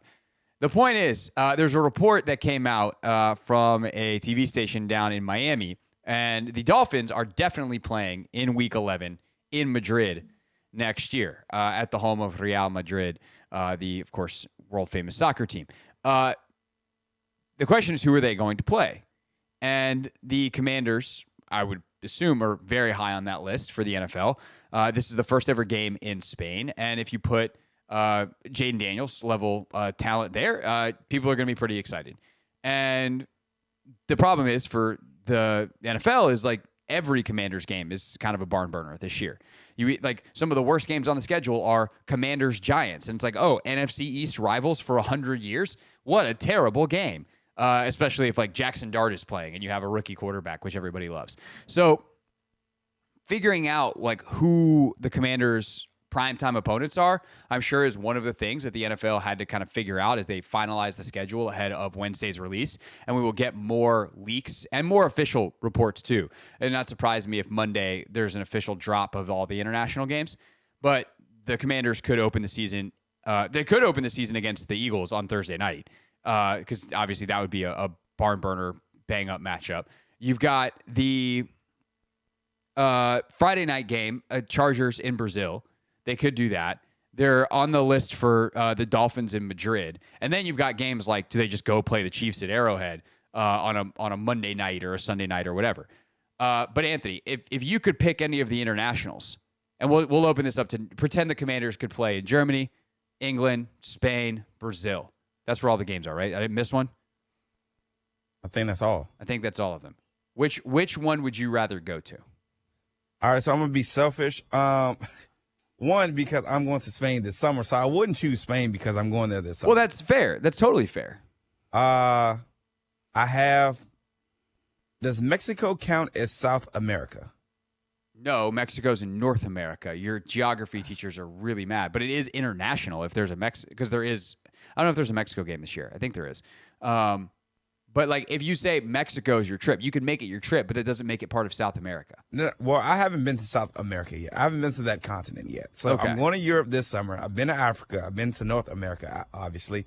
So I will be selfish and go to Brazil because then I will have hit 4 out of the 7 continents. That is a cool fact. That is like a great fun fact for Anthony. The problem is I don't think you want to go to Brazil. Like Brazil, there's a lot of great things about it. Yeah. I just happen to know that like when the NFL went there last year, that let's just say the security around NFL personnel was very, very high. But the thing is, the people were not encouraged to explore. I think I'm a regular person though. I'm not, a celebrity. I'm not going to be wearing chains and all types of.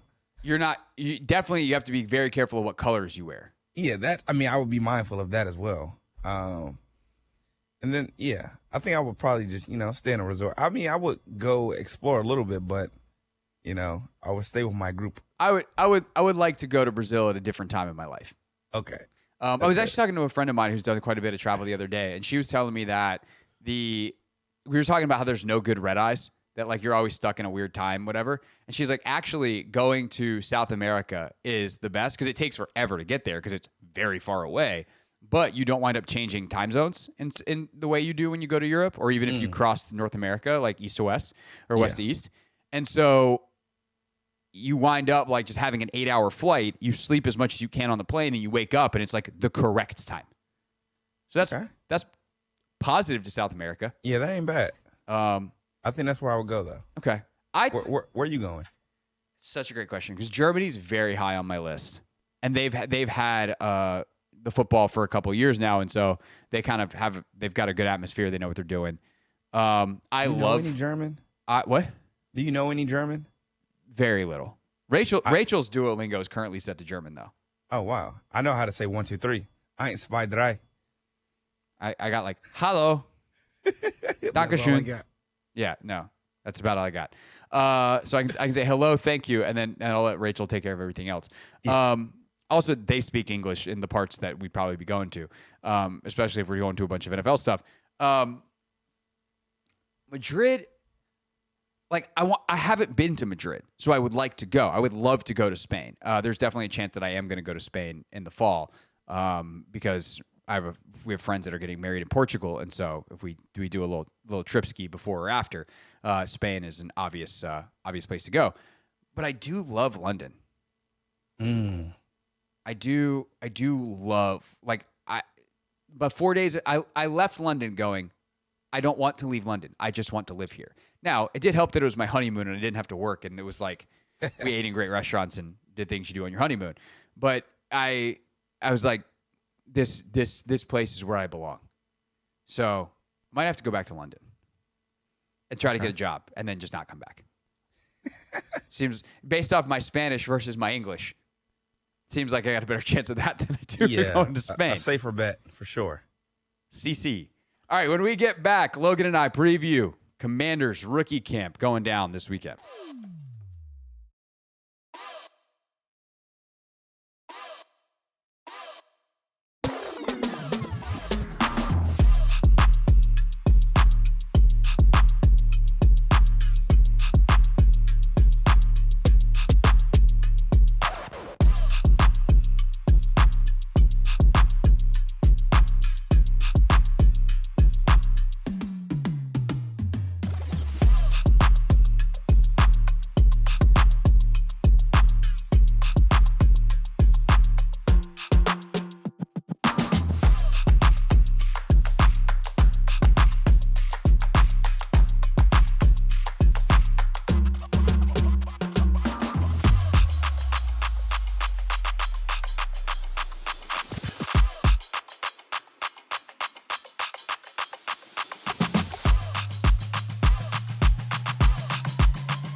All right, here we go. Hour 3 of the Hoffman Show. We got Jaylin Lane's coach from Virginia Tech coming up at 6:15. But first, a preview of rookie mini camp. Logan and I recorded this, as you'll hear immediately, Thursday morning. As soon as literally as we hit stop on the recording, we got word that today's session had been moved inside, and then Saturday is the session that's open to the media. So everything else we say previewing rookie mini camp, and especially obviously the guys that we're going to talk about. We picked 3 in particular players that we wanted to highlight. That's also relevant. So without further ado, take command style. Here is your rookie mini camp preview here on the Hoffman Show. Take Command Podcast, Logan Paulson there, Craig Hoffman here as we record on Thursday, May 8th. Tomorrow is Friday, May 9th. And that day is rookie mini camp, Logan Paulson.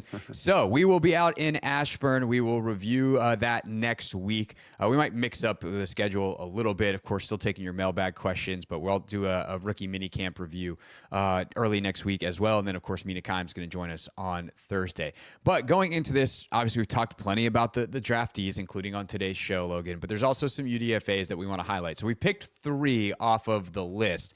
And then, of course, it's worth reminding there are priority undrafted free agents, guys that we think really have a chance to make the team, and that guys that will be signed or already have been signed in some cases to the 90-man roster. And then there are also a bunch of other invites. And occasionally one of those guys earns a training camp, what's essentially a training camp invite. He'll make the 90-man, probably doesn't have a chance of making the team, but can he make the practice squad and next year make the team? So there's all different levels just because a guy's at rookie mini camp. Sometimes, honestly, you're doing a favor to an agent type of deal. So there's all kinds of politicking that happens with these things. And you also have to fill out enough of a roster at a rookie minicamp to actually be able to have a practice. But we've picked 3 guys that we think are worth paying attention to that will probably be around for the remainder of the spring and into the fall at the very least. And then we'll see if they wind up making the team come September. First guy, Logan, that you've highlighted is Robert McDaniel, a safety from Jackson State. What you like about him? So I like a lot about him. I mean, he's playing at Jackson State, so it's borderline in terms of level of competition. It's borderline, but he came in as a corner and then he moved to safety.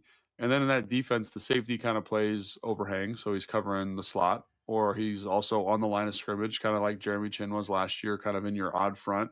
And there was a game, I think it was versus Alabama State I was watching, where he's taking on pulling guards and he's using his length and he's running with receivers. And then I was talking to a scout who said that there was a game where there was an injury. And so he started at safety and then ended up playing corner. So he's playing like defensive end edge in their safety package, and then he's covering outside receivers. And when I see safeties that have his height, he's 6'2", his weight, he's 210 pounds, he ran a 4.5 40, tested pretty well at his pro day.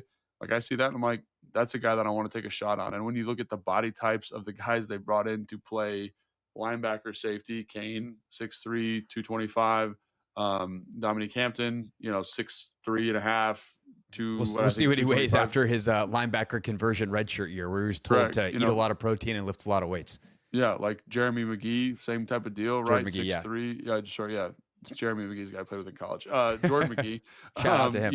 6'3 and a half. Like he's kind of in that same mold, a bigger, longer, rangier guy. And I like his coverage set. I like his physicality. And so, again, it's a little bit of a projection because the Jackson State thing, it's not always clean. Like his football IQ is not always 1,000%. But I like the player and I like his prospect of like kind of fitting in with, even like the guys like, think about Tyler Owens, like big, long, rangy, like Ben Nickel. He's the practice squad safety, big, long, rangy. Like they have a type and he fits the type of this and his play is pretty good. Like the corner coverage ability, the in the box play. So they have a type, he fits it, and I think he's a good football player. So it's so funny because they're like the later they get in drafts, it seems like the more they're just like, is this dude an athletic freak? Can we figure it out? Like, Bill's a little bit different. He's he just is an instinctual runner, and you just watch him. He's a lot of fun, and he doesn't necessarily have huge testing numbers in the way that like Madrano does, obviously. Yeah. But yeah, I mean, McDaniel, nearly an 11-foot broad jump. Like he's kind of a freaky athlete. And you'd say the same thing about Carlin Viggers, the next guy you want to talk about, the corner out of Louisiana Monroe, 6'1", 205. Again, a 10-foot, 10-inch broad jump, 38-inch vert, ran a 4.52. Like kind of a freaky athlete. 32 and almost 33-inch arms. for a guy who's 6'1" at the cornerback position. So what do you like about Carlin Vigors?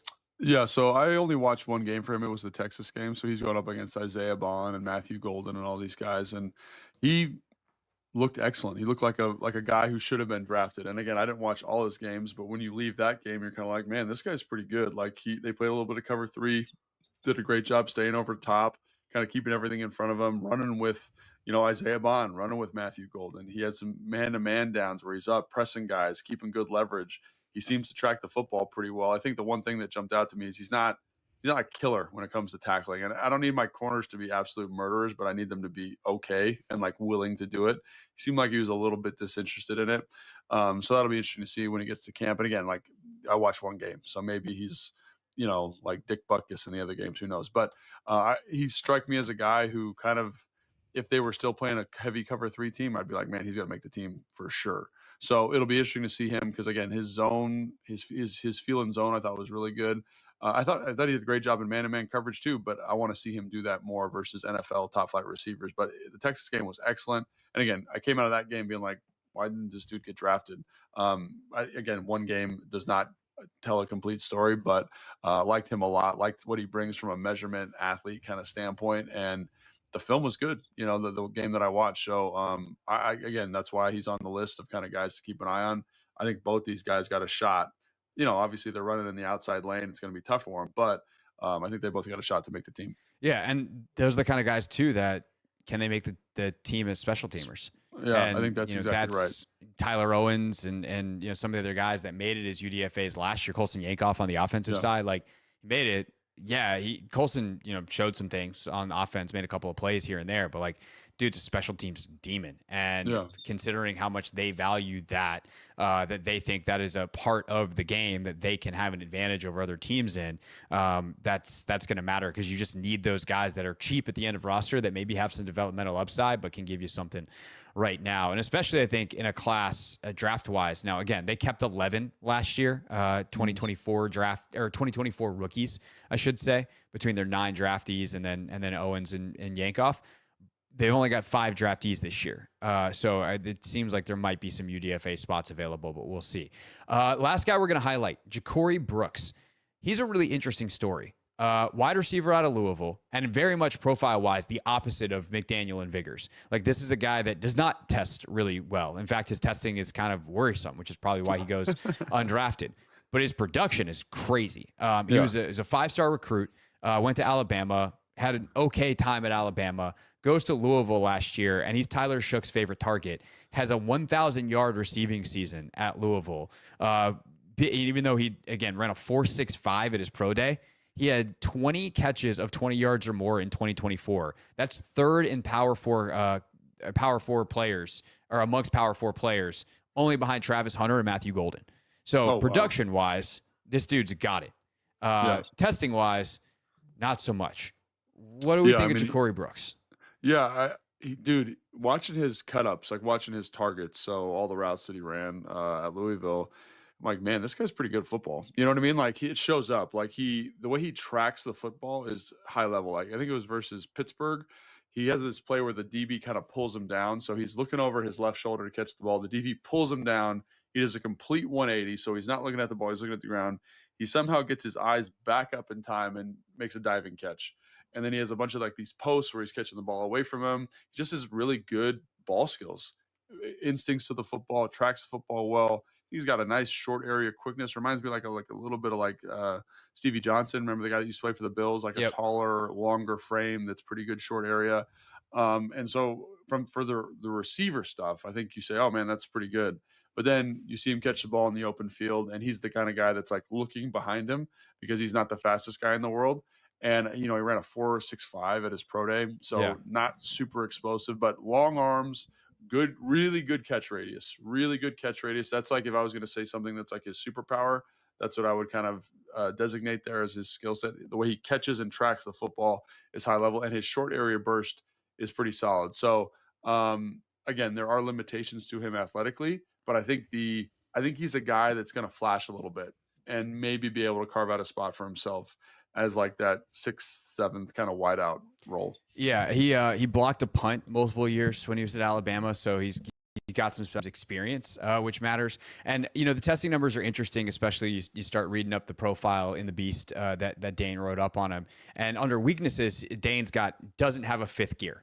He just doesn't have that top end, which is why he ran a 4.65. But he's got a 1.56 10-yard split, which is not great, but it's not bad. He ran a 4.35 short cone or short shuttle. That's not elite by any stretch, but it's not bad. Like it's probably more middle of the road wide receiver-y, or maybe even slightly above average than it is, but he just doesn't have the top end sprint speed to pull away at the NFL level, or even when he gets the ball and gets that separation to go. So that's a really interesting, intriguing guy. A guy that's got some feel, got some know-how, has a great track record of production. Can he make some plays starting in rookie minicamp this weekend? Probably. And then can that be enough to get him an invite to OTAs? And then do you become Sam Hartman's favorite target enough to earn you some snaps up the depth chart? Make some noise on special teams and make the team. Like, this is a team that has a really interesting receiver room already. I think there's a lot of bodies in there that we feel pretty confident are going to make the team. But again, special teams is going to be the difference, and he's got an interesting track record there. He's also returned kicks in the past. Not that I think that's what they're probably looking for him to do. But if he's got at least the experience of being a part of a kick return unit, part of a punt return unit, part of punt block, all that kind of stuff, maybe he's got done some tackling in his day at the receiver position. That's a good skill set to have as the sixth guy in a wide receiver room. Yeah, I think 100%. And again, the receiver, like, the film is good. Like, it's good. Like, the way he runs routes, the way he finds space, the way he protects football, it's good. So I do think there is an opportunity for him if you know how to utilize his skill set. So seeing him in rookie minicamp is going to be interesting. And then again, watching him when he gets with like the varsity football players, like, does the speed issue show up? Because again, on film, like the short area stuff, it doesn't really show up. You know what I mean? It's not like a huge issue. But just how he fits in the offense, I'm curious. He's an interesting player because over 1,000 yards receiving, man, on 60 catches, like he's got something. And like I said, the film's a lot of fun to watch. So it'd be interesting to see if that lack of a fifth gear is detrimental long term. Yeah, his second year at Alabama in 22, he only had 39 catches, but 8 of them went for touchdowns. Like he just has a knack for it. And he had 9 touchdowns and 61 catches with 1,000 yards last year at Louisville. So he's a guy that just figures out how to make plays down the field, at least at the college level. And again, he was a 5-star recruit. Emeka Egbuka was the only receiver that was rated higher than him coming out in their class. So definitely an interesting guy. All right. Next time, we'll talk about how they did because it will be next week and we'll have gone to rookie minicamp. Until then, get your mailbag questions in on Instagram at Hoffman.sports or at Logan_Paulson82 on Instagram. You can also use HoffmanShow.com, use the contact link, or send us an email there. So that's our show. Thanks for watching and listening. We'll see you next week for our rookie minicamp recap and some of your mailbag questions. Then on Thursday with Mina. Thanks again for watching and listening. Stay tuned. Yes, you did hear that correctly. Mina Kime's going to join the show next Thursday. So excited for that on Take Command. Next here on the radio, we have a conversation for you as we are waiting the call from Stu Holt, who is the special teams coordinator at Virginia Tech, meaning he got to work with Commanders' 4th-round pick, Jaylin Lane, the last couple of years down in Blacksburg. We talked to Stu next here on the Team 980. But first, the latest in the world of women's sports, presented to you by Wawa Chicken How You Wanna. At Wawa with customizable roasted or crispy chicken sandwiches.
It's the Hoffman Show. We're on the Team 980, always live as well on the free Odyssey app. And joining us now to talk about one of the Commanders' newest signees, actually signed his contract a little bit earlier today. That is Jaylin Lane. The player, the coach, is Stu Holt. He's the special teams coordinator and was an offensive assistant the last couple of years as well with Virginia Tech. And Coach Holt is with us now. And Stu, I'll start here. The first time you saw Jaylin Lane play football, was it, someone sliding a tape across your desk it was Middle Tennessee tape? Were you aware of him in high school down in South Carolina? Like, when's the first time you ever were aware of Jaylin Lane, and what'd you think when you saw him?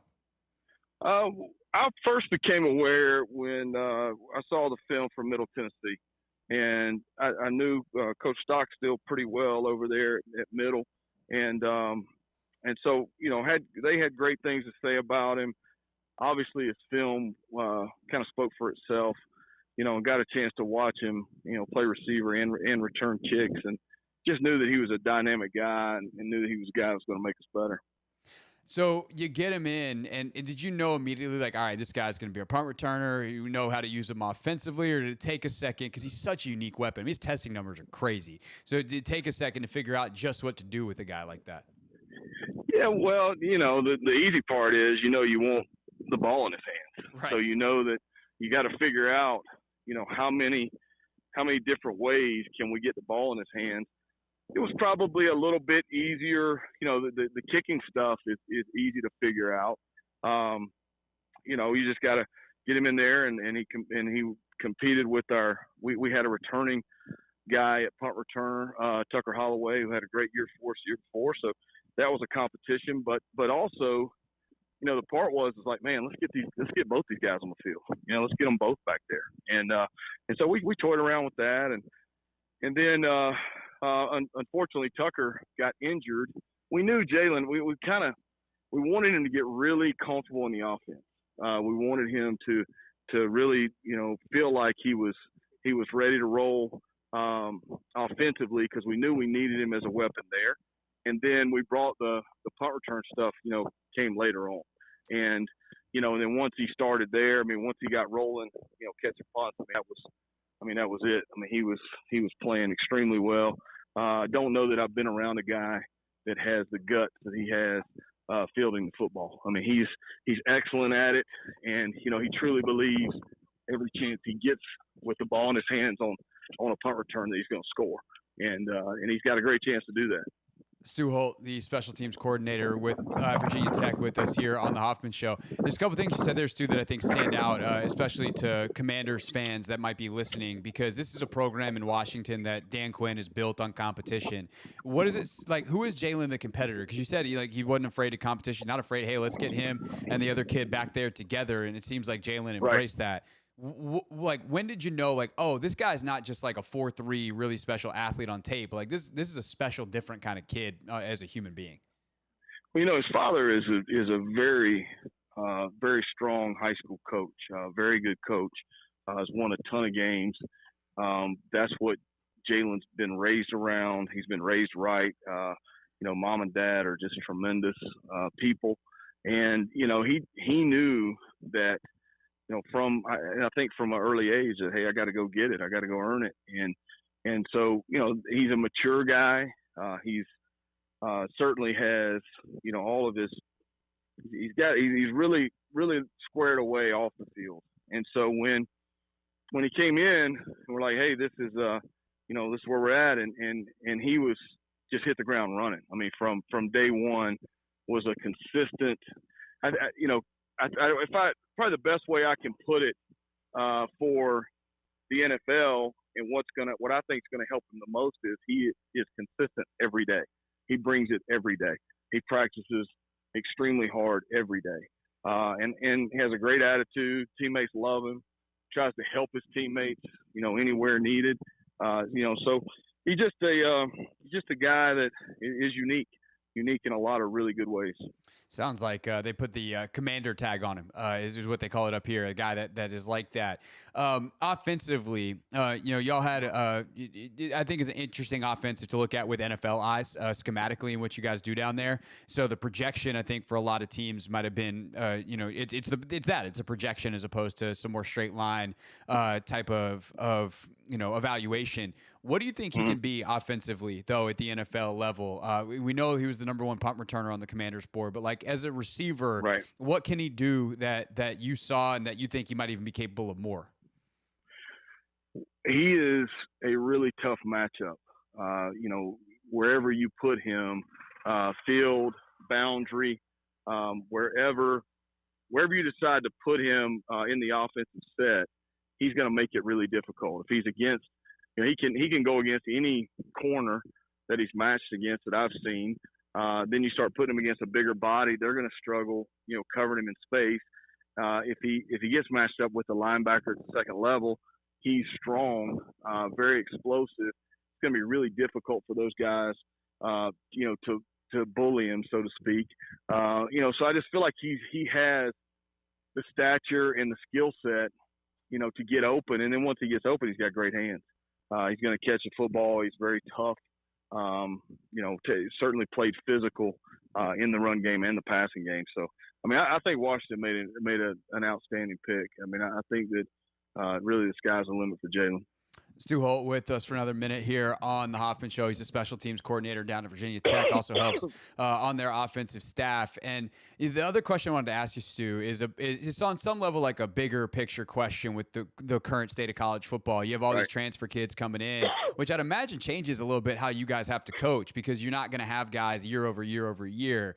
And, when you make that transition to a new school, or in this case for Jaylin to the NFL, like that learning curve it can be steep. So what was it like to coach him just, in the classroom, on the field, what kind of learner he was and how he was able to adapt, as he'll have to do again here in Washington?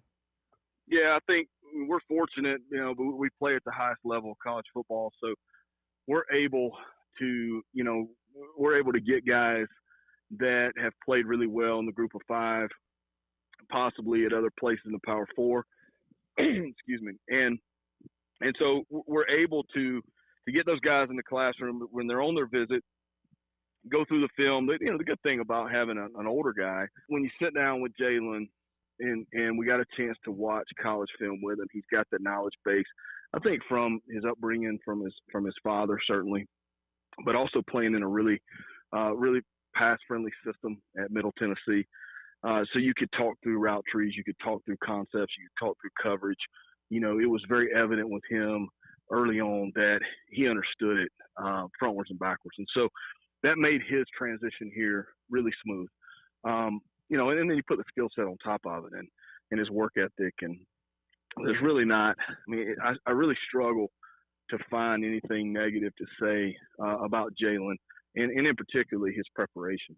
You know, the guy's just a guy you can count on. And at the end of the day, I mean, you really can't pay a much stronger compliment to a college football player, pro football player, than knowing that, hey, this guy can produce and he's a guy you can count on every day.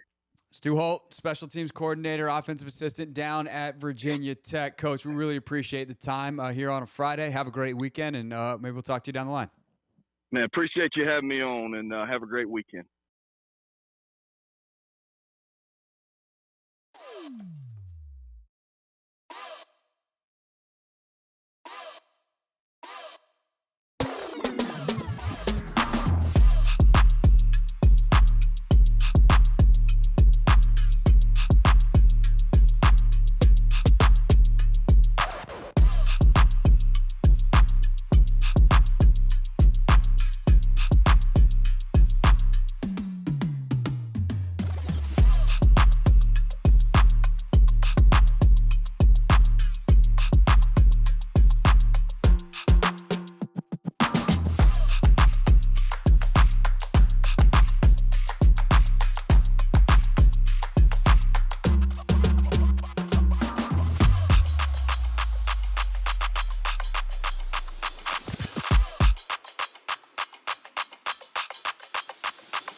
Hoffman Show here on the Team 980. Got some pretty good stuff in the folder for real things real people said in real microphones coming up to close the show.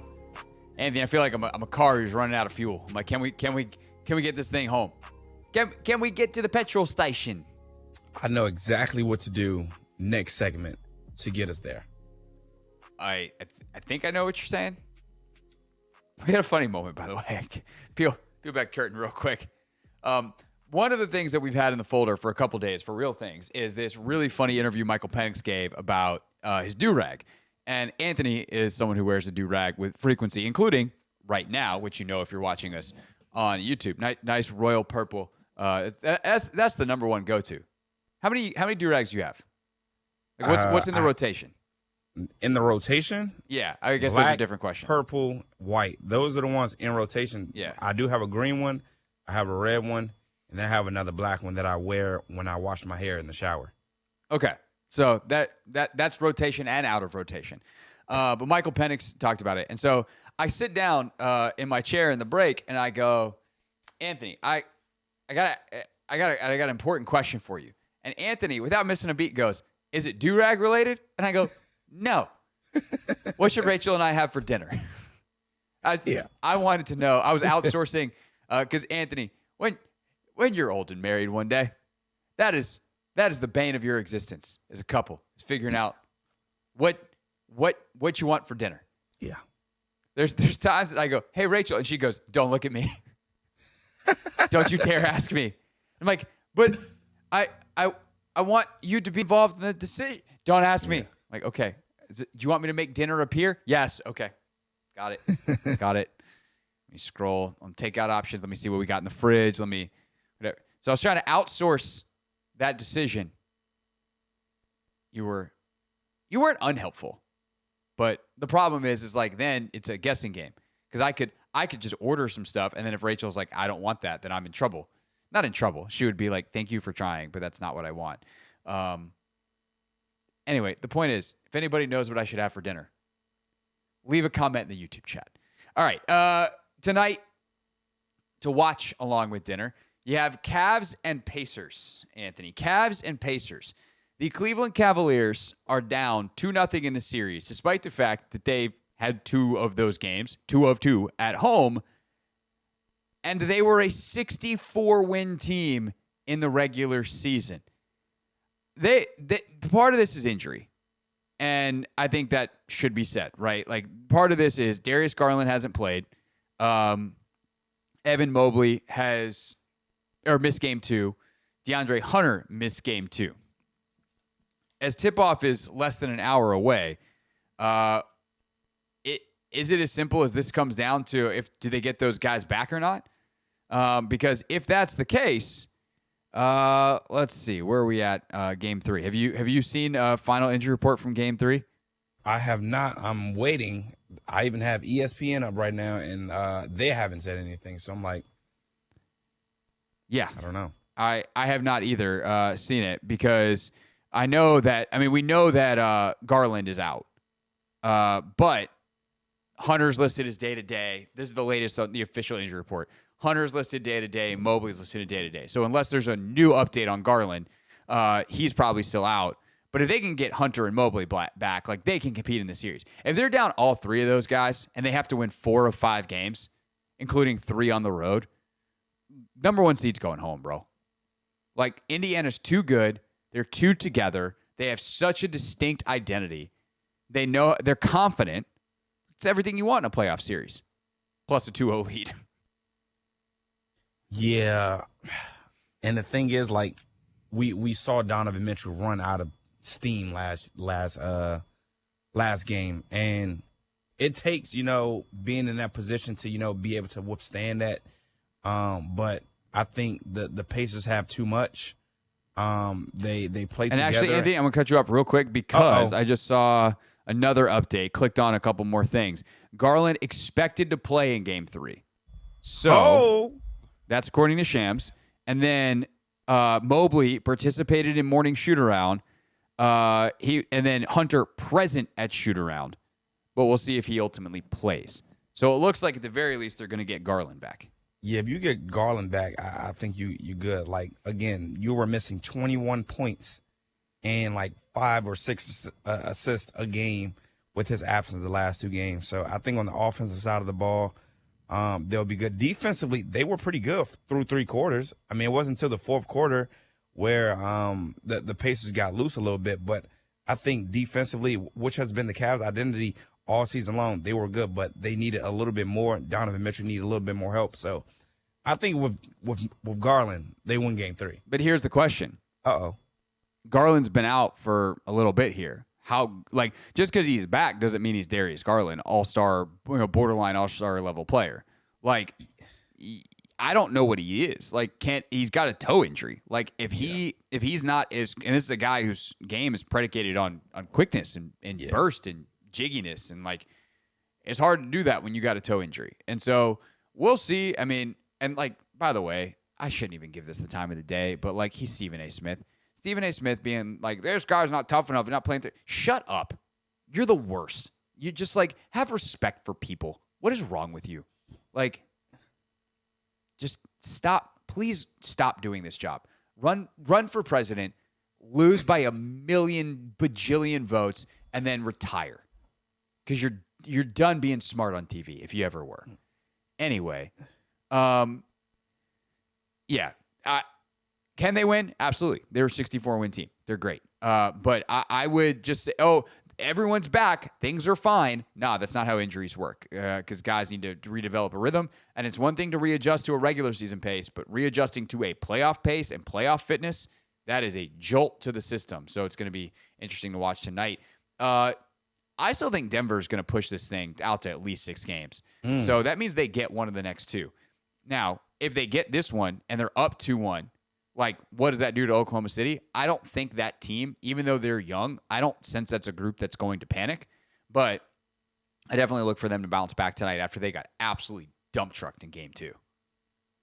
Yeah, I think it'll be closer. I think OKC will still win. Game 3. The manner in which they destroyed the Nuggets, I don't know. I don't know if Denver has enough scoring power, because Aaron Gordon, he had a solid game, but Michael Porter Jr., he has struggled this entire series. I think he's shooting like 11% or 15% from 3. He's inconsistent as hell, and he's hurt. Yeah, that's what it is. He's hurt. Inconsistent, healthy. And now we see what's happening when he's hurt. All right, when we get back, here's what we're going to do. Real things, real people said in real microphones. Plus, we're going to take all the NBA series and tell you just here's the game score coming out. Celtics will be 2-1 by the end of the weekend, down 3-0. We're going to do that with all 4 series next as we wrap up here on the Hoffman Show.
Hoffman Show.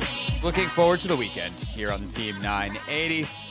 Final segment of the day. Getting ready for some NBA action tonight, NHL action tonight if you like. Nats are underway down at Nats Park against the Cardinals. Should be a beautiful weekend in the district. Anthony, you got any fun plans this weekend? No, I will be on duty at my school, so I will be chilling for the most part. Nice. Chilling, honestly, sounds great. Like, sometimes I look at Rachel and I go, do we have plans this weekend? She's like, yeah, we're doing this. I'm like, oh, that sounds awesome. I'm excited for that. Or I'm like, hey, I can't wait for our plans this weekend. I looked at her yesterday. I was like, do we have plans this weekend? She goes, nope. And I go, great. Yeah. Great. This week was a week. I allegedly, it's supposed to slow down this time of year. I missed that memo. Monday on the show, like next week's crazy. Next week, Monday, NBA draft lottery. Wednesday, NFL schedule release. Friday, WNBA season opener. Dang, that's a hell of a week too. Yeah. Rookie mini camp on Saturday. There's a lot of stuff happening, bro. A lot of stuff happening. All right, real quick. By the end of the weekend, the Cavs-Pacers series will be what? It is currently 2-0 Indiana. We have Game 3 tonight, and we have Game 4 on Sunday. It will be 2-2. Wow, you're going full on 2. I'm going 3-1 Indiana. Oh, 3-1 my Indiana. gosh. I'm saying they split. All they got to do is split at home. Hey, look, all I'm telling you is, Craig, last year, the Timberwolves won 2 in Denver, and guess what? Denver came right back and won 2 in their crib. Sure, it can happen. But, like, we shouldn't look at anomalies as regularities. That sounded really smart. Right. That sounded really smart. I've still got a little gas left in the tank. Right. All right, Thunder Nuggets. Currently 1-1, Anthony. Game 3 tonight. Game 4 on Sunday. I think this one will be 2-2. I think the Thunder win tonight. The Nuggets win whenever they play again Sunday, I think. I think the order is flipped, but I agree with you. It's 2-2 by the end of the weekend. All right, Saturday. Celtics-Knicks. Currently 2-0 New York. By the end of the weekend, there's just one game. It will be 2-1 New York. I agree with that. I think Boston, just close the game. Please. Just close the game. And Timberwolves Warriors currently tied at 1. Game 3 is Saturday night on ABC. Who you got? Give me the Wolves, baby. Yeah, I unfortunately with Steph out, I think I'm going to take the Wolves as well. Okay, that leaves one order of business left. Ladies and gentlemen, boys and girls, it is time for Real Things Real People Said in real microphones. Real things. We're not going to suck this year. Real people. 5 and 11, not very good. Said into real microphones. You know, the culture is actually damn good. Michael Penix sat down for an interview earlier this week. This made the rounds. We got it off CBS Sports. I apologize to the original interviewer because I don't know where this is from, but this looked like a very funny conversation. I've seen a couple of clips. And Anthony, I sent this clip to you because I send all funny clips to you, but also you're going to be able to provide more insight on just how funny this is. I've never seen you without a do-rag. Yeah. Your teammate, Bijan Robinson, said you go in the steam room with a do-rag. To be honest about the do-rag, it started off as a process, waves. I'm trying to get my waves going, so I got the do-rag, you know what I'm saying? And then it became a thing where everybody was like, what's under the do-rag, what's under the do-rag? Ended up getting big, and I was like, all right, since everybody want to know what's under it, I ain't going to show nobody. I ain't going to show nobody. I'm going to let you keep thinking, keep guessing. You got to catch me at like a dinner with Arthur Blank. Yep, with Mr. Blank. Anytime I'm around Arthur Blank, unless we had a game, I don't got do-rag on. Do you shower with the do-rag too? I shower with it at the facility, but as soon as I get in the car, I take it off. They don't know that. So if you roll by, like leaving practice, and you roll by me and you look, and I was right next to you, you looked over, it ain't on. At this point, I'm trolling. That's funny. Honestly, I kind of want to pull at this point, I'm trolling and just have it on the board ready to go at all times. That way, when I troll you, I can hit the button. Anthony, you said you also, our do-rag comes off immediately in the car. Yeah, so I'll actually wear my do-rag to my car, and then I'll take it off before I head to, usually I'm going to like my middle school. I'll take it off because sometimes my do-rag leaves a little mark on my head. So it needs like 20, 25 minutes for it to disappear, and I have a 30-minute drive, so Yeah, that's usually when I take it off. But for the most of the time, I'm in the crib, Craig, and I'm do-ragged up because you cannot miss an opportunity to lay your head down. So that's why we always wear our do-rag. So where's lay your head down? Where's the line of delineation though? Because you wear it at work and we're on camera, and you're just like, nah, this is my style. And I think it's all because like Penix wears it in interviews, like it because it also like it is function, but it's also fashion. Yeah. I mean, I think he's a little overboard with it because he wears it under his helmet. Now, if I did have a helmet, I probably would wear my do-rag as well. But if I'm playing basketball... He's doing too much. I would also do too much. If I'm playing basketball, I'll take my do-rag off. Yeah, like, because I don't like to sweat through my do-rag. Yeah. Because if you do, then you got to wash it. Then, it's just too much. So, yeah. It's a lot. It's a lot to wear in a do-rag. I'm not gonna lie, Craig. Yeah, I always laugh because Doc Walker is always just giving you all kinds of gruff for wearing the do-rag, and he's saying all kinds of stuff. I'm like, yeah, Doc, this is not my area of expertise. Whatever you got, and maybe back in the day, Doc also had hair and waves and the whole deal. I don't know. Now I want to look up pictures of young Doc Walker, but I've known Doc for 10 years. And it's been a member of the Ball Brotherhood. Yeah, he's a little follically challenged. That's what I like to say. Do you tell him that? Yeah. What's he respond with? He responds by making fun of me for putting chemicals in my hair. So he thinks I put chemicals in my hair while he doesn't necessarily have to do that. So no, you just got to make sure that the dome is nice and shiny. Yeah. Doc Walker's head, well manicured. So is yours. Just in a different way. All right, that's our very stupid radio show. We'll see you back here on Monday on the Team 980.